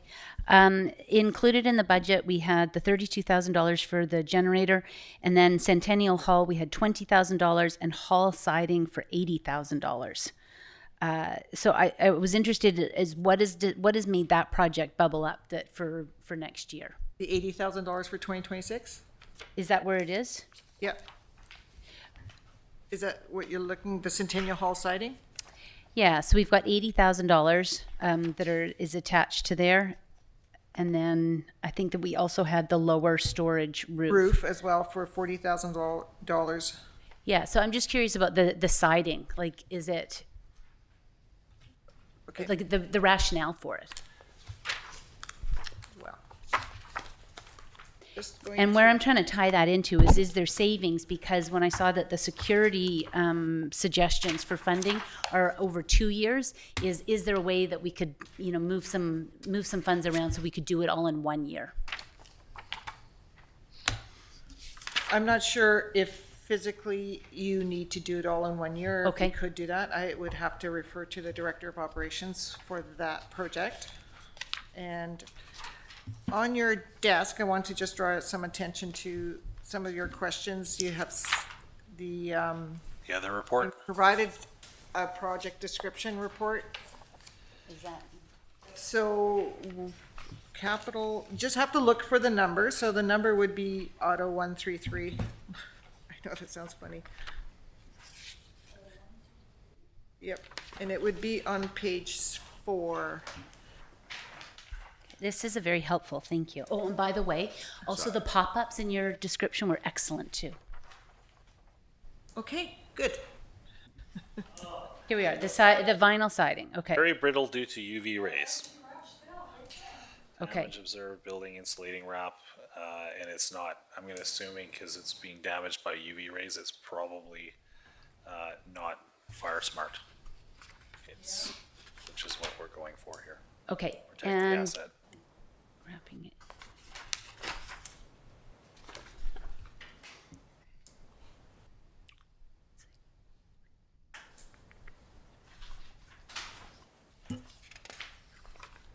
Would we ever just do metal siding on that building?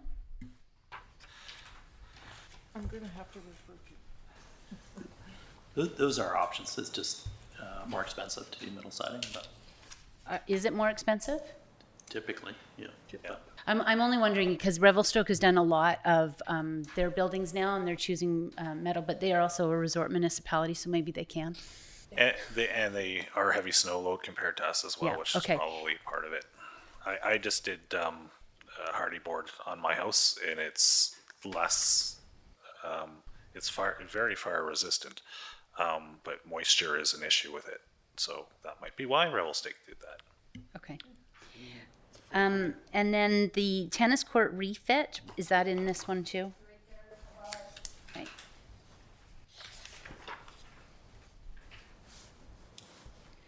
Actually, I'm going to hold my questions and read this because it's so good. All right, would you like you had an answer about the security project? Yeah, I was just curious, like, is it being staged over 2 years because that's a funding solution? Or is it because it's practical to fund it over 2 years because of the way that the work would have to be done? The intention was to try and make it fit the budget a little better. It was to fit the budget. That's why it was broken. Yeah. Does that work for council? Oh, geez, that was funny.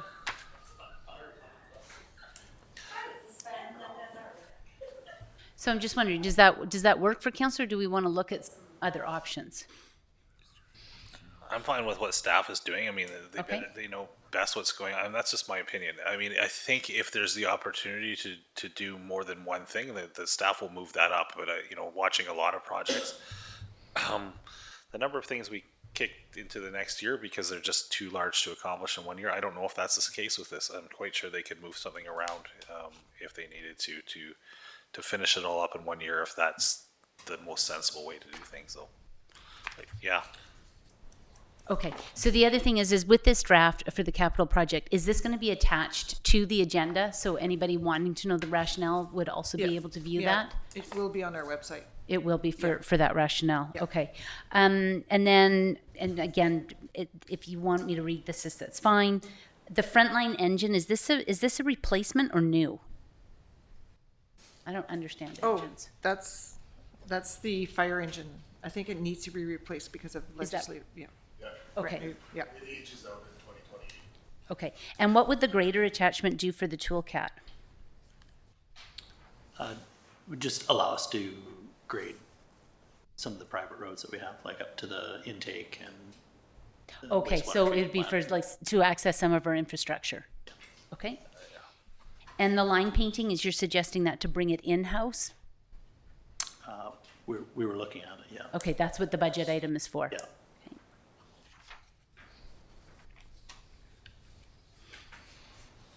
And what is a roadway assessment versus an intersection concept?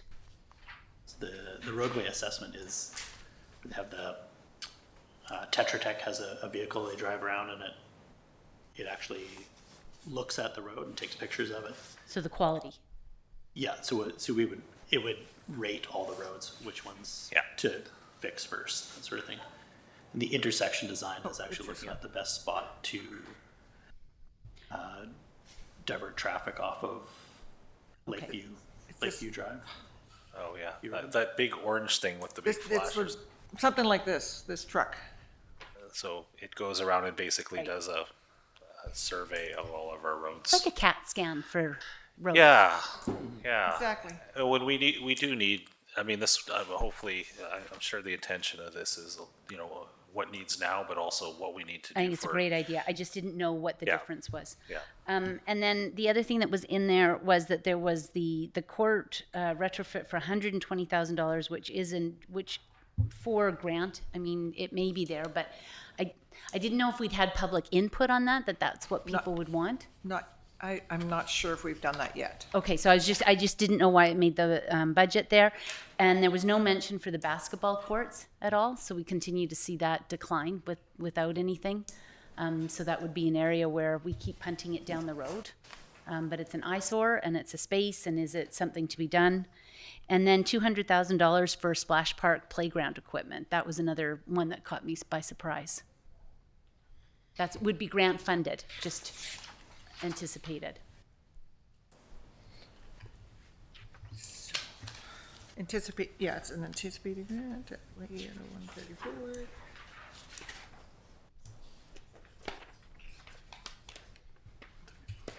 So that playground equipment is reaching its end of life expectancy. That's almost 20 years old. For the splash park? That doesn't make sense to me.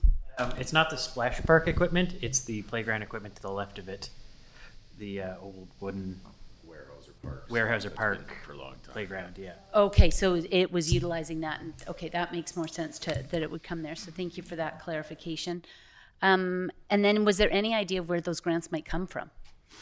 Because if it's coming to end of life and we don't have something there, I think that's an important thing to address, or not. Turning it over to council. Yes. I mean, the issue is that playgrounds need to be certified. Like, Yep. all the equipment needs to be CSA certified. There are options. This actually came up in discussion with YCS at a meeting we had a little while ago, including the one on the field here, which is technically YCF's jurisdiction to look after. You know, we partner as potentially on that, but there are different types of playgrounds now. You can do the natural environment ones, which are quite popular, but if we are going to replace like for like at that playground, it's not just building a swing set, it's installing a CSA approved swing set, which is quite a different cost beast compared to us just going and getting one at Canadian Tire. And so why I ask is because these are important assets to our community, but if we only rely on grants, it may or may not happen. So if we're serious about doing the replacement, do we also budget, like to your point, Ms. Klassen, about let's set aside $25,000 a year that goes towards those types of upgrades? Like I'm worried about the grant landscape in the next little while. And yet for our community to know that we knew this and we didn't start planning for it, I just don't want to be caught flat-footed on that.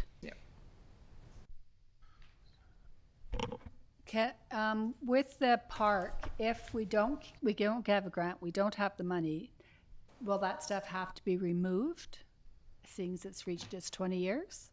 I don't know if it doesn't have to, it would need to be repaired or removed if it fails. But occasionally there's things like upgrades. I think the one that comes to mind most is metal slides and things like that, where something was deemed unsafe for insurance reasons. But I don't think there's been one in a while, so. Yeah, I mean, yes, to your point, yes, I think we need to start looking at these things.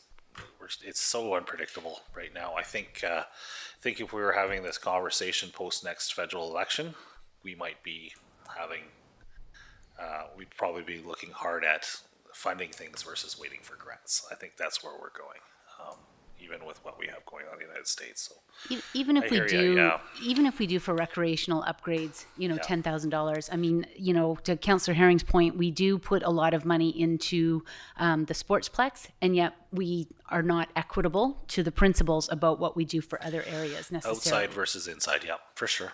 Yeah. I So agree with that. that's something I would like council to take a look at in where we put some money aside this year, even if it is just to build it up. I mean, we can all hope for grants, but hope keeps the agony alive. Look at the siphon grant. And I hope that that's another one that we actually choose to move forward on and how we would do it. That is something that if it fails and we knew about it, that is detrimental to this community. So I think we have to act on that quite urgently. And I think that's probably about it on Councillor Herring? that one. Just wanted to clarify, we have a parks surplus account, correct? Or Parts reserve? reserve, rather, yeah. Yes, we do. Something like that could be used in Right, that or we example. invest in it, or like, I don't know where, I didn't see it up there, did you? No, No, okay. we have.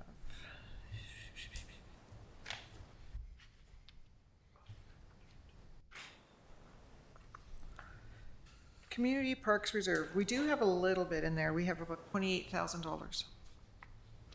But I think that that's also being considered for the Raft River viewing platform, like it's shared amongst a number of assets. But we have never, as far as I've been on council, ever put money into the recreation budget for a reserve. I think some of the answer to some of the question is the long-term aspect. If we had a long-term, it's when the projects come forward in the year that it's supposed to get done. That's harder for us to manage. But if there's a longer term, like a 10-year look at capital projects, you at least have some time to make up for it. So a really good point.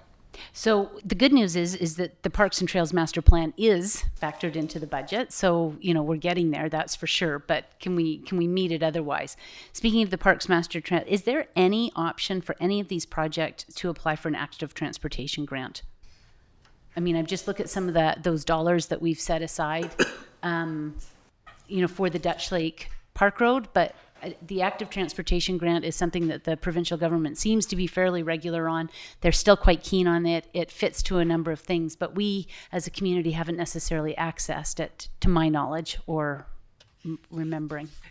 Is the active transportation grant used for capital Yes. buildings, Generally, not necessarily the study or the engineering?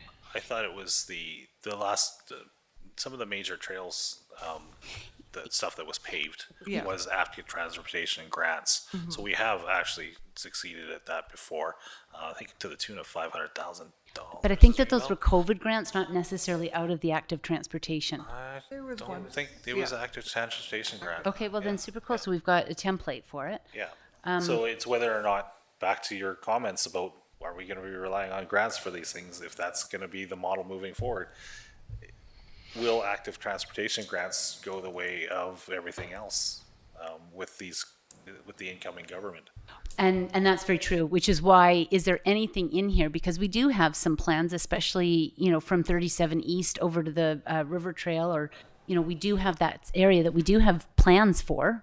Can those be incorporated? Some of that's under the wayfinding as far as signage and stuff. But that's gone now. I think that's what Ms. Well, Klassen the said. study's been done, I believe, or Julie worked on that. I haven't seen it yet, though, I don't think. Yeah, I don't think we have anything in our financial plan specifically for signage unless it's operating.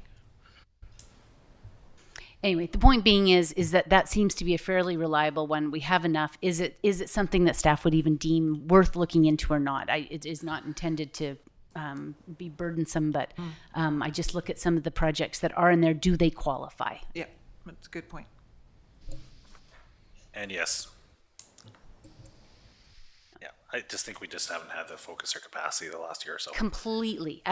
And you know what? That is actually what's exciting about this budget. Like, you think about what has been set aside here for, you know, future savings. This is probably one of the most proactive budgets we've seen in a while. And you can really tell that staff has spent a lot of time and being quite prudent about their planning with it. So a lot to be said for that. Okay, thank you. Where are we at? We They're are good. talking, And my questions are done. Yeah, thanks. any other questions about capital projects or operating plans? If not, we get to look at preliminary property tax. Yeah, and you can always come to Ms. Glass and ask your specifics, especially this document, once you've had a good read through it. Thank you. Yeah, go ahead.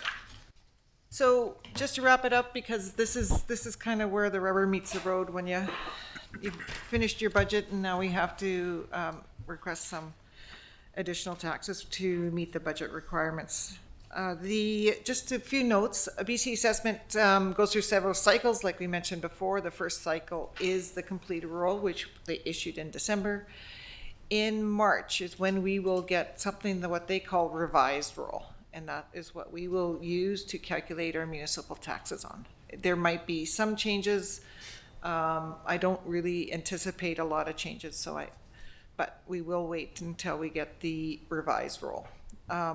Preliminary results show that the district has non-market change of 0.68% in residential. So our assessments went up 4.2. Last year they went down. The year before they went up. So it moves around quite a bit.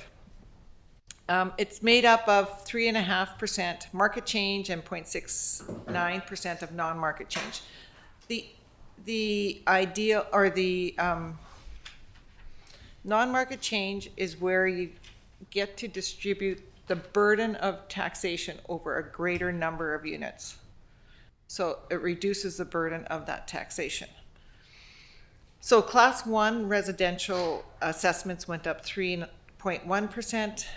Class 6 business increased 10.75%. And it is made up of non-market change and market change. So what I anticipate seeing is that our business class 6 business units will have more of an impact because their percentage increase is greater than the average of 4%. So in that little graph that you see on the bottom there, those are 4 properties. 2 of those properties that we've been tracking. 2 of those properties are class 1 residential, and 2 of those properties are class 6 business other. And there you can see how the assessment changed from 2024 to 2025 and the percentage of that change. It really depends on what's happening, where those businesses are located. If you are on a street that doesn't have a lot of sales or turnover, the market value of that road or those homes on that road probably stays pretty consistent until your neighbor sells it for double or whatever it might be of what it was assessed, and all of a sudden your whole road gets assessed at. So it's a funny thing when it comes to assessments. They try to assess at market value, but it doesn't always result in that activity.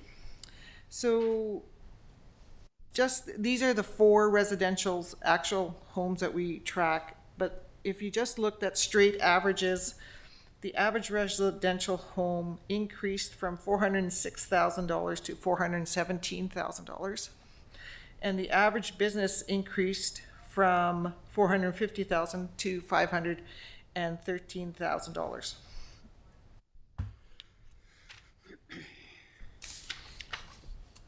So this is a comparison of the tax income impact from 2024 to 2025. So the green numbers come from 2024 and the blue numbers come from 2025 draft. You're looking there at, we're looking to generate taxation revenue of 3.5 versus in 24 we looked at generating taxation revenue of 3.36.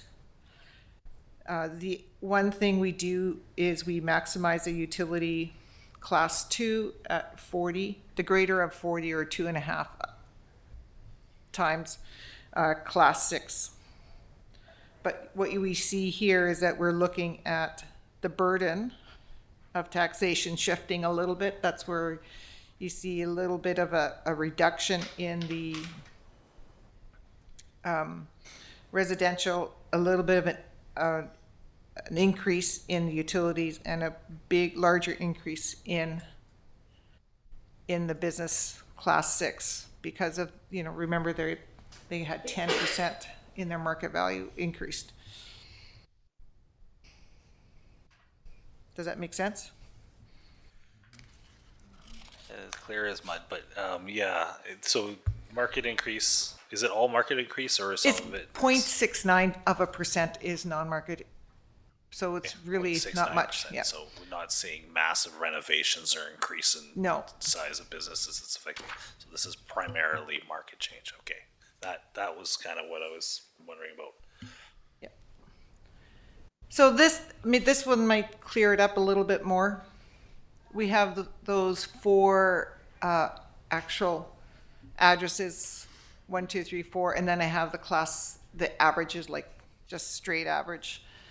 And you can see, even though their assessments have the market change, you can see what their average municipal tax would be per household. And then in the green area is what we are calculating at right now with the taxation, trying to generate $3.5 million. And then you can see the average dollar change. So the average class 1 residential, the yellow line moving across, they would see an average increase of 4.25% or $54. The average, the blue line going all the way across, class 6 business other would see an average increase in taxation of $852 or 15.6%.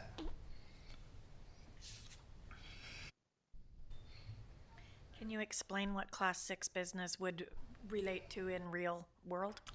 Most of all our small business. It's not light industry or major industry. Gotcha. Yeah, Okay. it'll be everybody that's not residential. Okay. And class 1? Class 1 is pretty much everybody here. Yeah, residential.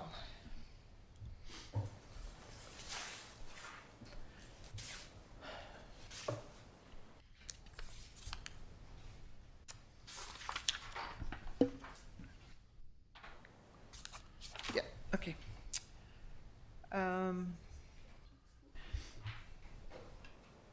So on the next slide, it's lots of numbers, lots of graphs, so let's just go through it. So on the left is the residential assessments.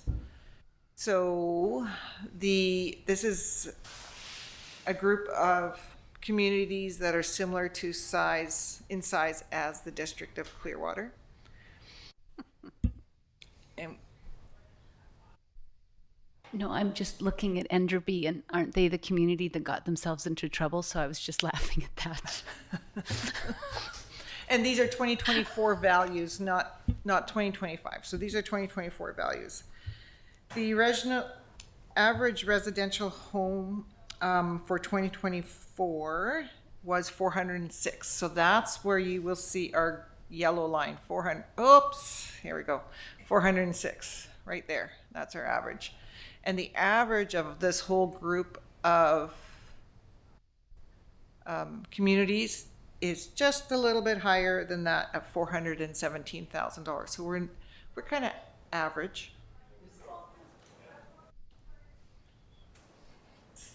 And then from what they pay, so that what they pay is the line, the golden line here. That's what all those communities pay in residential tax. So the general average residential tax that was paid for these communities is $1,372. That's why I just put this black line across. And we pay $1,377 in 2024. Yes. We're average. We're average. That's great. I mean, we're looking good there. And you note the communities that are below average for payment is Logan Lake, which has a massive industrial tax base that helps them. And then Chetwynd, which is just lower on everything, assessments as well as Tumbler Ridge, lower, and industrial tax base as well. And just because we want to know how we fit within BC average. And so now the average house in BC, the value is $804,263. So that's this yellow line. That's the average home in BC is valued at that amount. And then the average municipal tax is at $2,057. Just on that, because the BC average, that's taking all municipality sizes, correct? Everything. Yeah. Is there any data that would allow us to understand what the average household would be for communities under 10,000? Yep. I would just have to pull it. Yeah, I just wondered if that might be a little more of more relevant interest to put it into proportion. So These I just pulled probably for years. I've been pulling the same ones over and over. But yes, we under $10,000, we can do the average of under $10,000. I think 10,000 or 10,000 yeah. population. It also would help us understand, because as we know that all communities are going through some pains with their infrastructure, it would help us compare to what we're seeing our counterparts juggling and where we fit, and as we attract people, how we can give our statistics that way. Yeah, so these communities are all between 1,900 and 3,000 population. Yeah. And I think the 10,000 mark might be a bit high, 5, because they take on RCMP fund taxation at that point. So that would skew it all in a different direction. Yeah. Okay. Now, this is just, I want to provide council with an opportunity. If they saw something that they would like to direct staff, they might use something like this to direct staff. So, for an example, if, I'm not making a suggestion, I'm just wanting to put it in words so council can, if they would like to choose something. If council would like to reduce the 6.8% here to, let's say, 5. You may want to say that the committee of the whole direct staff to develop a plan to reduce operating costs to meet the target of 5% over 2024 property tax burden. And then staff would go back and say, okay, let's see how we can do this. We would have to find a reduction of about $60,000 to do that. If that's something council would like. And this is something that you can use if council would like to make that resolution. Yeah. Alternatively, we could make the resolution to say that. You want to add something to roads or to. Well, no, parks that we do not exceed the proposed. Yeah, no, and that's fine. Considering this particular budget, we have 2 main cost drivers here that are big compared to last year. One is the roads contract increase, which is not what it was, and then wages union contract. Those are big. Those are once in 5 year, once in we negotiate those kind of things once every 4 or 5 years. So the likelihood we're going to see another thing like that next year is pretty unlikely. Those are two of our largest single costs. So I think we're pretty good there for it not surprising us next year, knock on wood. I just jinxed us. Anyways.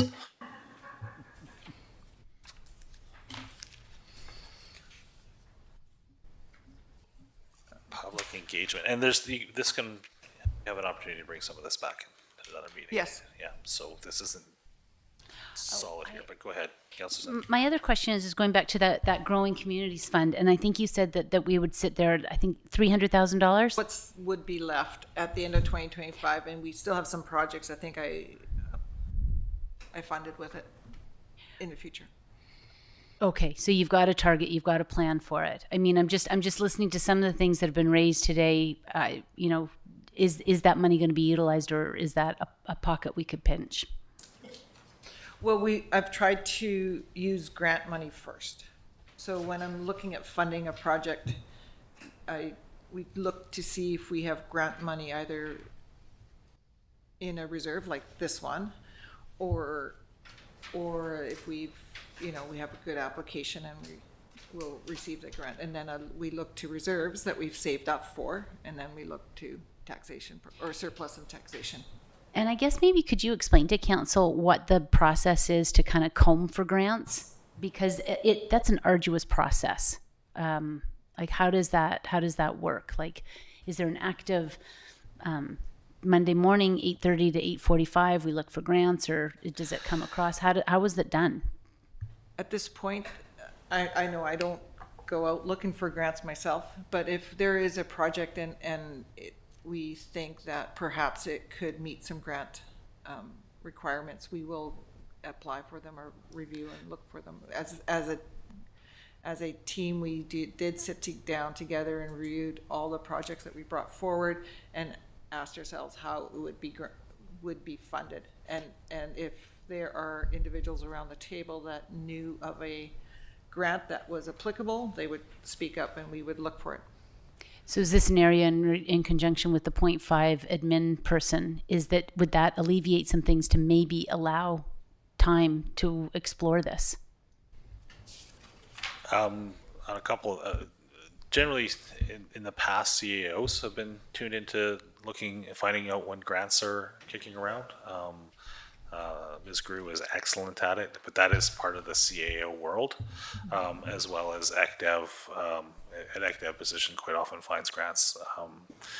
But yeah, do we need to assign somebody? Is there a Grants Are Us webpage out there? I don't think there necessarily is, but we do get notified of new grants coming forward. And I see Mr. Prime putting up his hand. For example, we're going to go with the one for the helipad. I mean, that grant was made aware for us, and that's a significant grant. But there's also opportunities, even the money that we're looking at for the grant, for the study on that. During the conversation we had here today, it clued into me that there was an offer for funding on some of that we may be able to go after and reduce that cost, just off the top of my head just now. So I think it's on people's heads that, we got this project. Okay, so rattle your brain around. Is there a grant out there that I've heard of that relates? Go ahead, Mr. Prime. Thank you, Mayor Blackwell. And you're exactly right. It really is driven by our strategic and operational plan.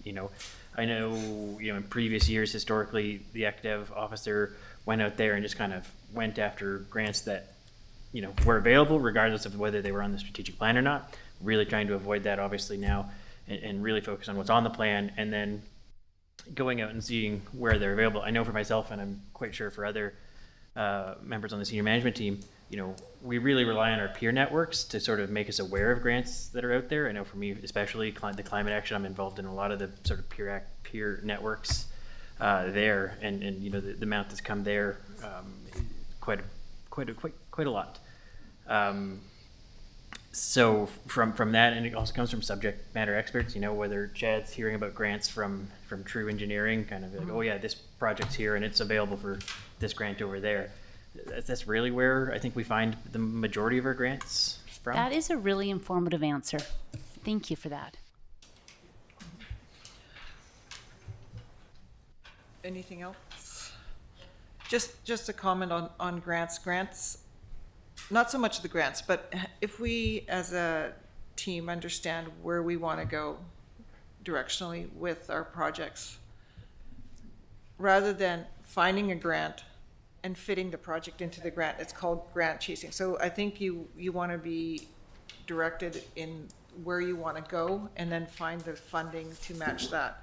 Similar to the siphon. The siphon is already, it's shovel ready, sitting on a shelf, it's waiting for a grant, and we're ready to move. And that, I think, is a great approach to these large projects that we have. I just want to highlight, I'm sure Mayor Blackwell, you'd say it much better, but I think that what I'm really sensing about this budget, about the staffing, is that there is such a forward-thinking lens on this, and that it doesn't feel like the chase. It feels really, you know, it feels like it's attached to a strategic plan, which is really nice, and just the fruits of that labor. So thank you very much. Okay, quickly, we have not too many, few slides. Just wanted to share that, yes, we are doing public engagement. We've gone to the Ski Hill Craft Fair. We've gone to the open house. We're going to have a table at the luncheon. The survey is open till the 28th of February, so we're encouraging people to complete the survey. We will have the website, information on the website, and we're always open to any questions or concerns of staff. Yep. How is the survey going? There was lots of interest here, but has it continued, or do we need to pump Well, it? I think we've been posting. I think last week we posted, complete the survey. I haven't gone into the system and checked recently. So we did have a few uptakes before, and I'm hoping that it's going well. When you do the when you do some of the updates, I didn't know if it was possible to kind of break down the larger departments. So, for example, if you were to see transportation and see that much money attached to it, would everybody understand what entails? And it's not just BC Transit. So, being more specific about what comes under those departments, so that they see value for money and where the investments are being made by their tax dollars. And again, it goes back to the slide that you showed with the big orange, and then you popped up the photos, is that was a very visual impact to show this is where our priorities are, this is where we're funding. And so even if it was broken down a bit more, but I think there's some examples of maybe we could articulate the expenses better.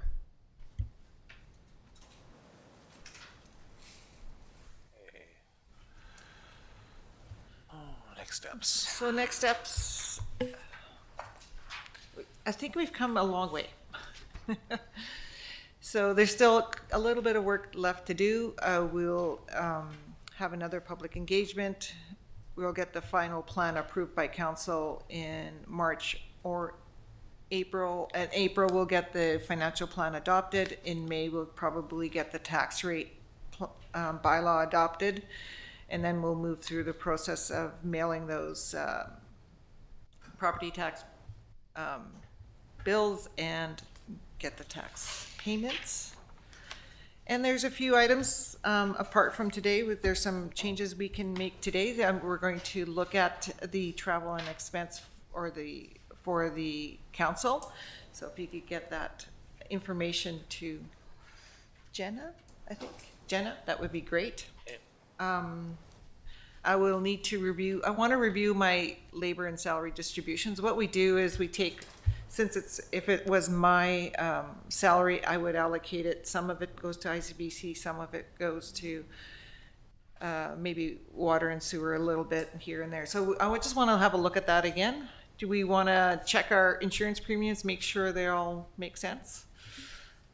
Sometimes we allocate some of our administration salary over to other operations. So we need to check that. Amortization is a depreciation. We'll have to look at those.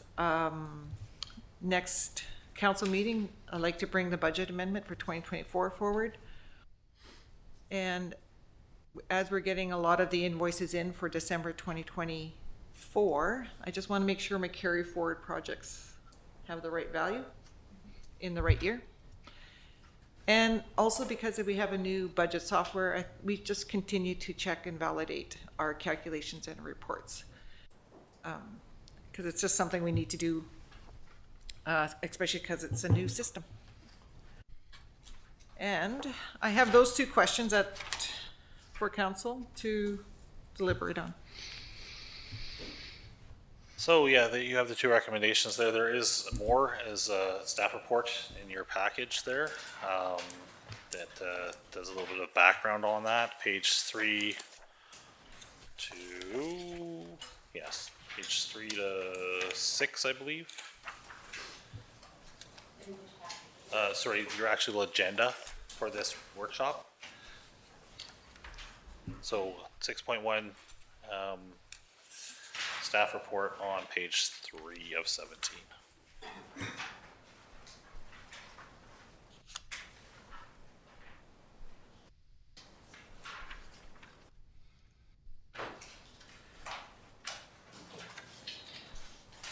So would you like somebody to make these recommendations?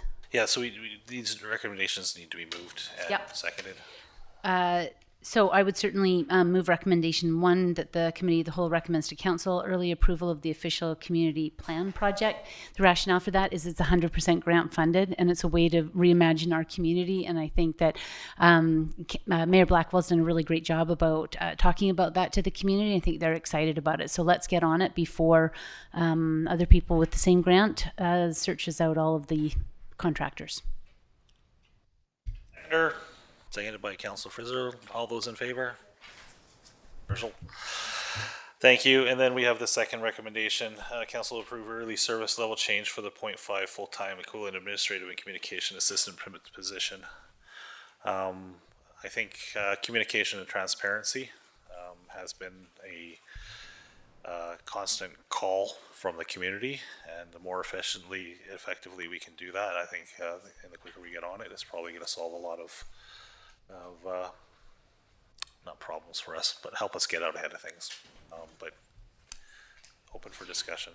We've discussed this before. No, I'll move that recommendation, and again, for all the reasons that you've just said. And I think the fact that if we can free up our existing staff, we've already seen some efficiencies that are coming through with the budget just to support it. And I think that also at our open house, we heard quite clearly that people are asking for more of this.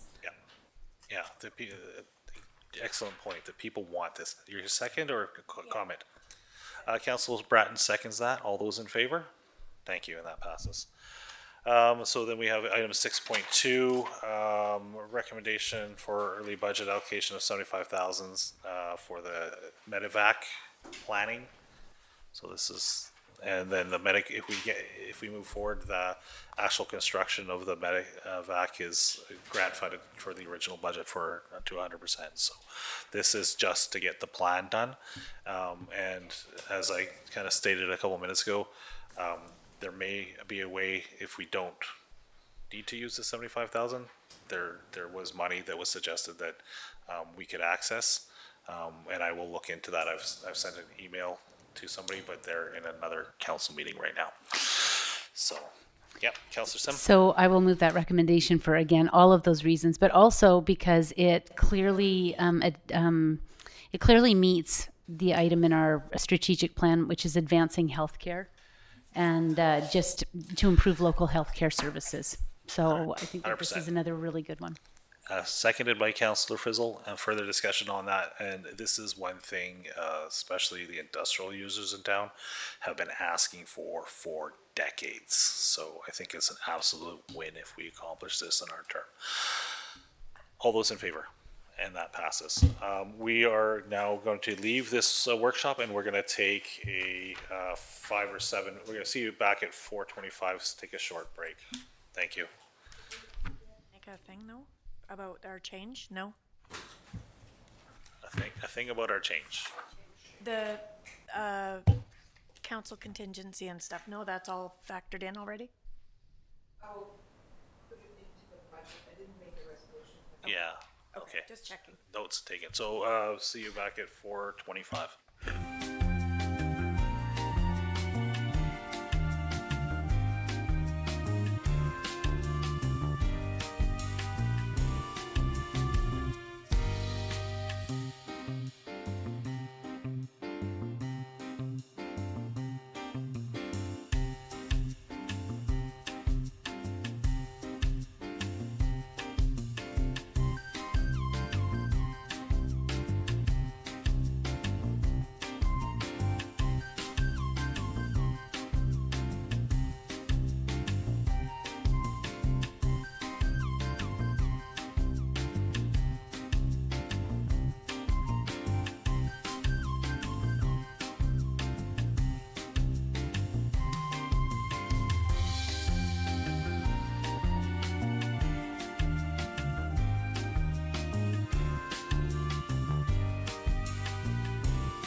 get back to this.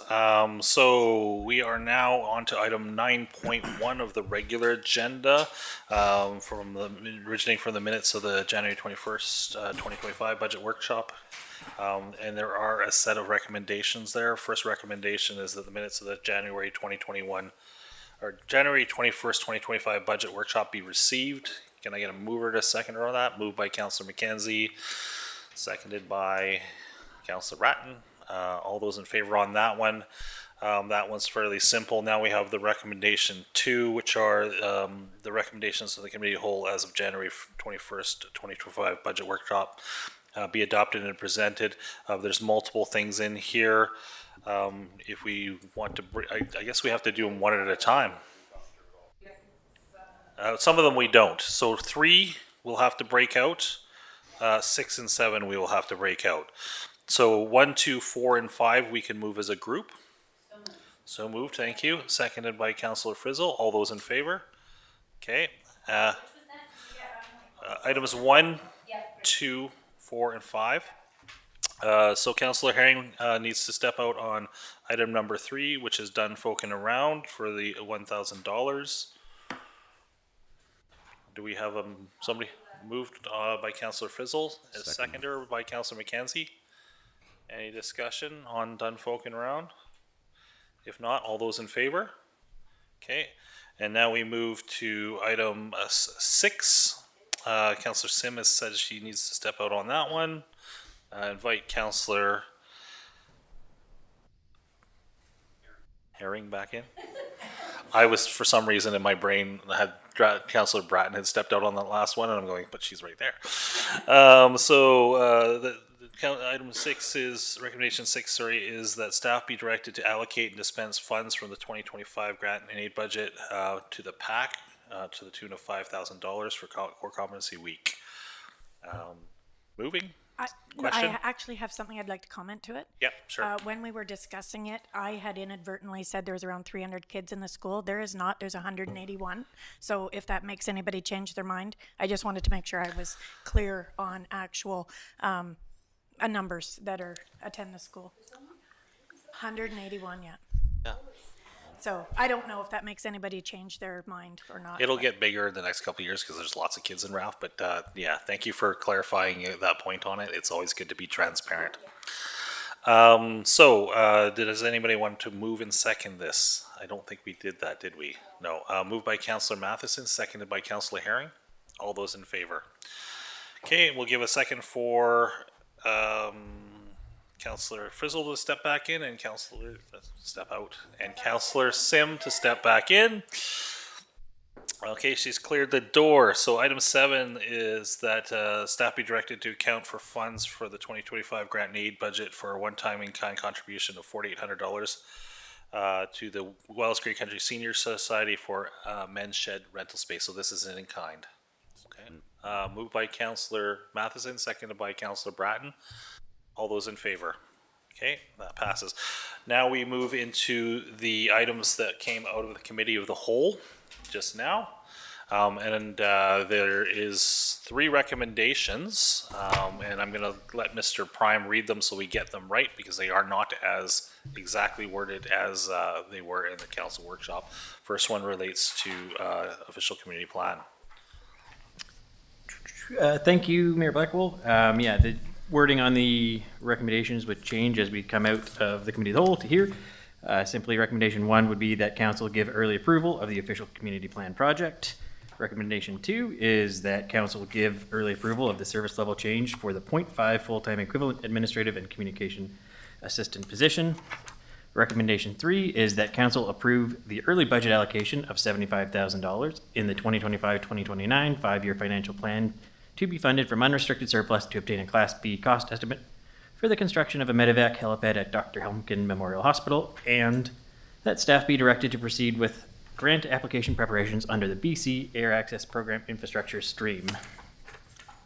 Okay. And we can move all 3 at the same time. We can move all 3. That was going to be my question. We're going to go so much like the TNRD. Go ahead, Councillor. So moved. Thank you. Seconded by Councillor McKenzie. Race to get your hands in the air. Any further comments? I think these are all fantastic things that the community has been asking for years. All those in favor? Thank you. Okay, we move to reports. I have not prepared a mayor's report today, so I will just pass on. Councillor Bratton, do you have anything under council's report? Nothing to report, although I did attend our open house and it was fantastic. Staff did a fantastic job and really appreciate all the time and effort put into that. And it was very well attended by the town, so thank you to the town for coming to put your opinions in and advice. And I got to chit chat with a lot of different people, so it was well done. Yeah. And I will add one, and thank you for that. I will add one. I did attend the new art show at the Evergreen Senior Center yesterday. It's ongoing, I believe, for this week. Not sure on the hours, but it's fabulous. Lots of local talent there. It's amazing how good some of the local people are at various arts styles. Moving on to Councillor Frizzle. I also attended the open house, and I really appreciated all the people that came out and asked lots of questions and gave lots of suggestions, and it's very beneficial to hear from the community, so it was great. Thank you. Thank you. Councillor Herring. So yeah, attended the open house as well, and out of that, a member of the public helped me connect with the Institute of Catastrophic Loss Reduction and the Insurance Bureau of Canada. So I'm going to be meeting with them next week to find out what kind of services they might be able to offer us as municipalities. So. I look forward to your council report back to us. Councillor McKenzie. Yeah, thank you, Mayor Black. Well, I also attended a portion of the open house there on the 22nd of January, and I had agenda setting last week, and that was about it for the last couple of weeks. Thank you. Councillor Matheson.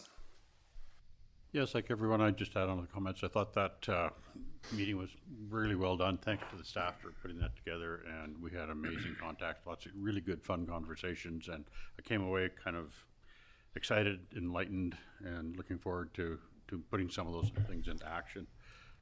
That's about it. Thank you. Thank you. Councillor Sim. So I really appreciate all the advertising that's been done for tomorrow night's presentation. I believe it's at Evergreen Acres, the Logan Lake film. Am I early for that? Is that tomorrow? Yeah. Oh, I thought it was the 9th for some reason. No. Okay. Excellent. Yeah, and I just can't say enough for our Fire Smart coordinator, who's been really working hard at continuing to cultivate a very proactive message, and certainly in the learnings that are coming out of the LA fires and how we can kind of look at it. I would be interested in understanding from our fire chief about, has there been any breakdown about some of those lessons learned? Like, one of the interesting things that I found that both LA and Lahaina had in common is that the fire hydrants were not able to facilitate, and so that they were looking at the need for water towers. So I hope with some of the planning that we've got with that management plan is that we'll learn about that. Although, look at Mr. Prime. Go ahead, Mr. Prime, if you have a comment on that. Sorry, Councillor Sim, through Mayor Blackwell. I do wear my expressions, but Me too. That came up in our DCC conversation when we were discussing the Sunshine Valley Reservoir. Yes. And how right now we're currently already at about half the water reservoir capacity we already need, not even looking at future expansion of subdivision. So, but we did take that project off the DCC list because, as was discussed, right? But that need doesn't go away, and there is a reservoir capacity issues already, which Mr. Carmichael would speak to if he was here. Yeah, anyway, I think that, again, just with the budget discussions that we've had, that there is some proactive avenues to be planning and just considering those types of things. I also want to thank, staff and council for your help with the SOS and welcoming our new VP to the community. It was really nice to be able to demonstrate that strong community support in that time of need. That's it. Thanks. Excellent. Thank you. CEO is not here. Anything to add from the acting CEO desk? Good. Thank you. No new business or staff reports. Moving on to bylaws. Animal control bylaw amendments.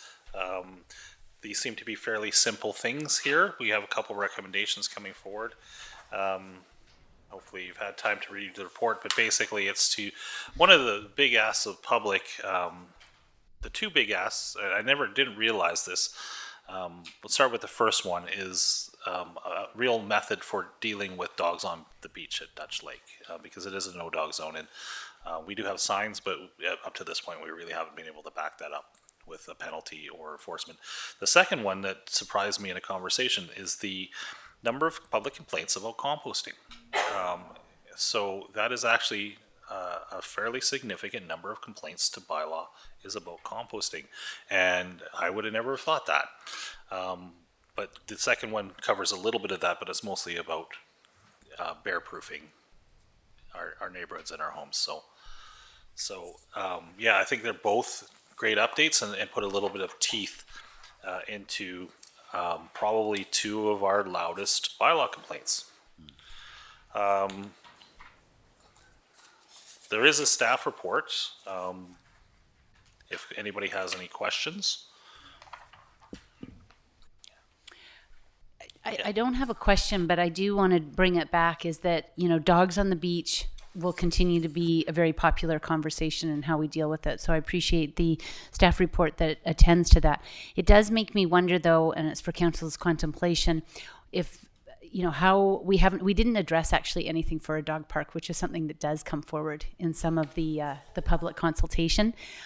So perhaps we could kind of flag that. I recognize that there might be community groups that are keen to take that on, but I would be interested to know if that is something that maybe council should consider for even a planning wise for budget. Yeah, and to that point, I think Councillor Matheson can speak to the fact that there might be a community group that is interested in that. Yes, that's one thing I forgot to bring up. I did meet with the Rotary Club last week, and they are interested in funding a dog park. And we're meeting with Alcid tomorrow with one of their representatives, and that's going to be one of their major projects they're looking at. They can obtain funding and matching funds from Rotary International, so I think it's a very good project. So we're looking at different properties and things like that. We can make it work. Well, that sounds very exciting, and it sounds like it's timely, and if anything comes out of it that it should be addressed in the budget, it would be good to hear that. Yeah, Mr. Prime. Yeah, thank you, Councillor Sim through Mayor Blackwell. Staff are also still, they are exploring the options for a dog park in town as well.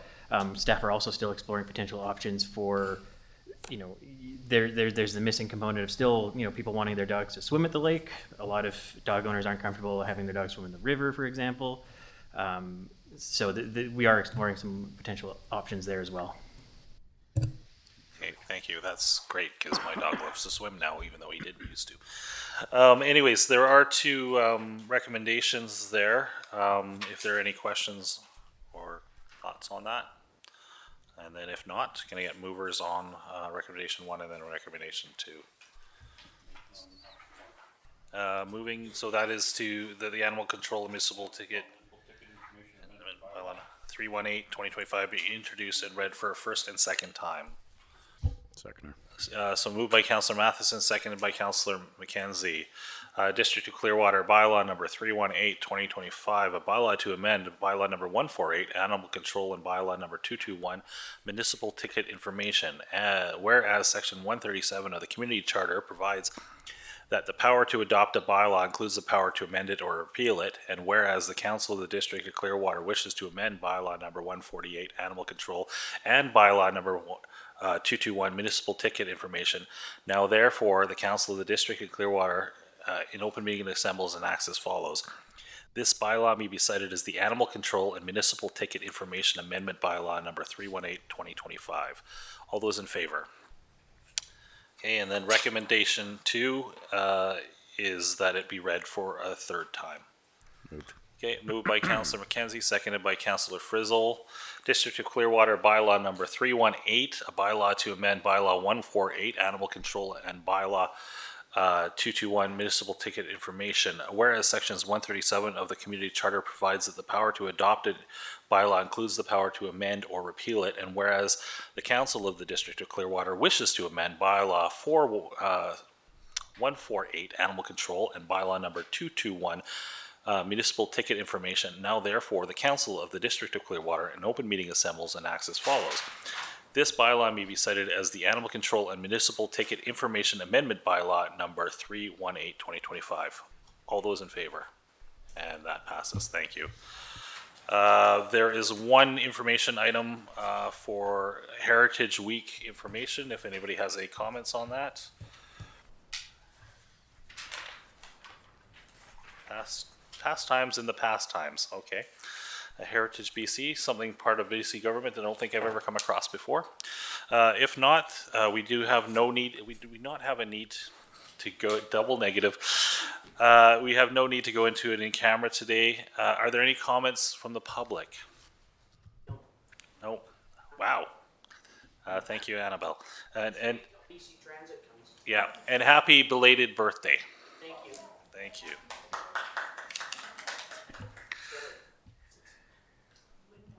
Yes, I would have never guessed.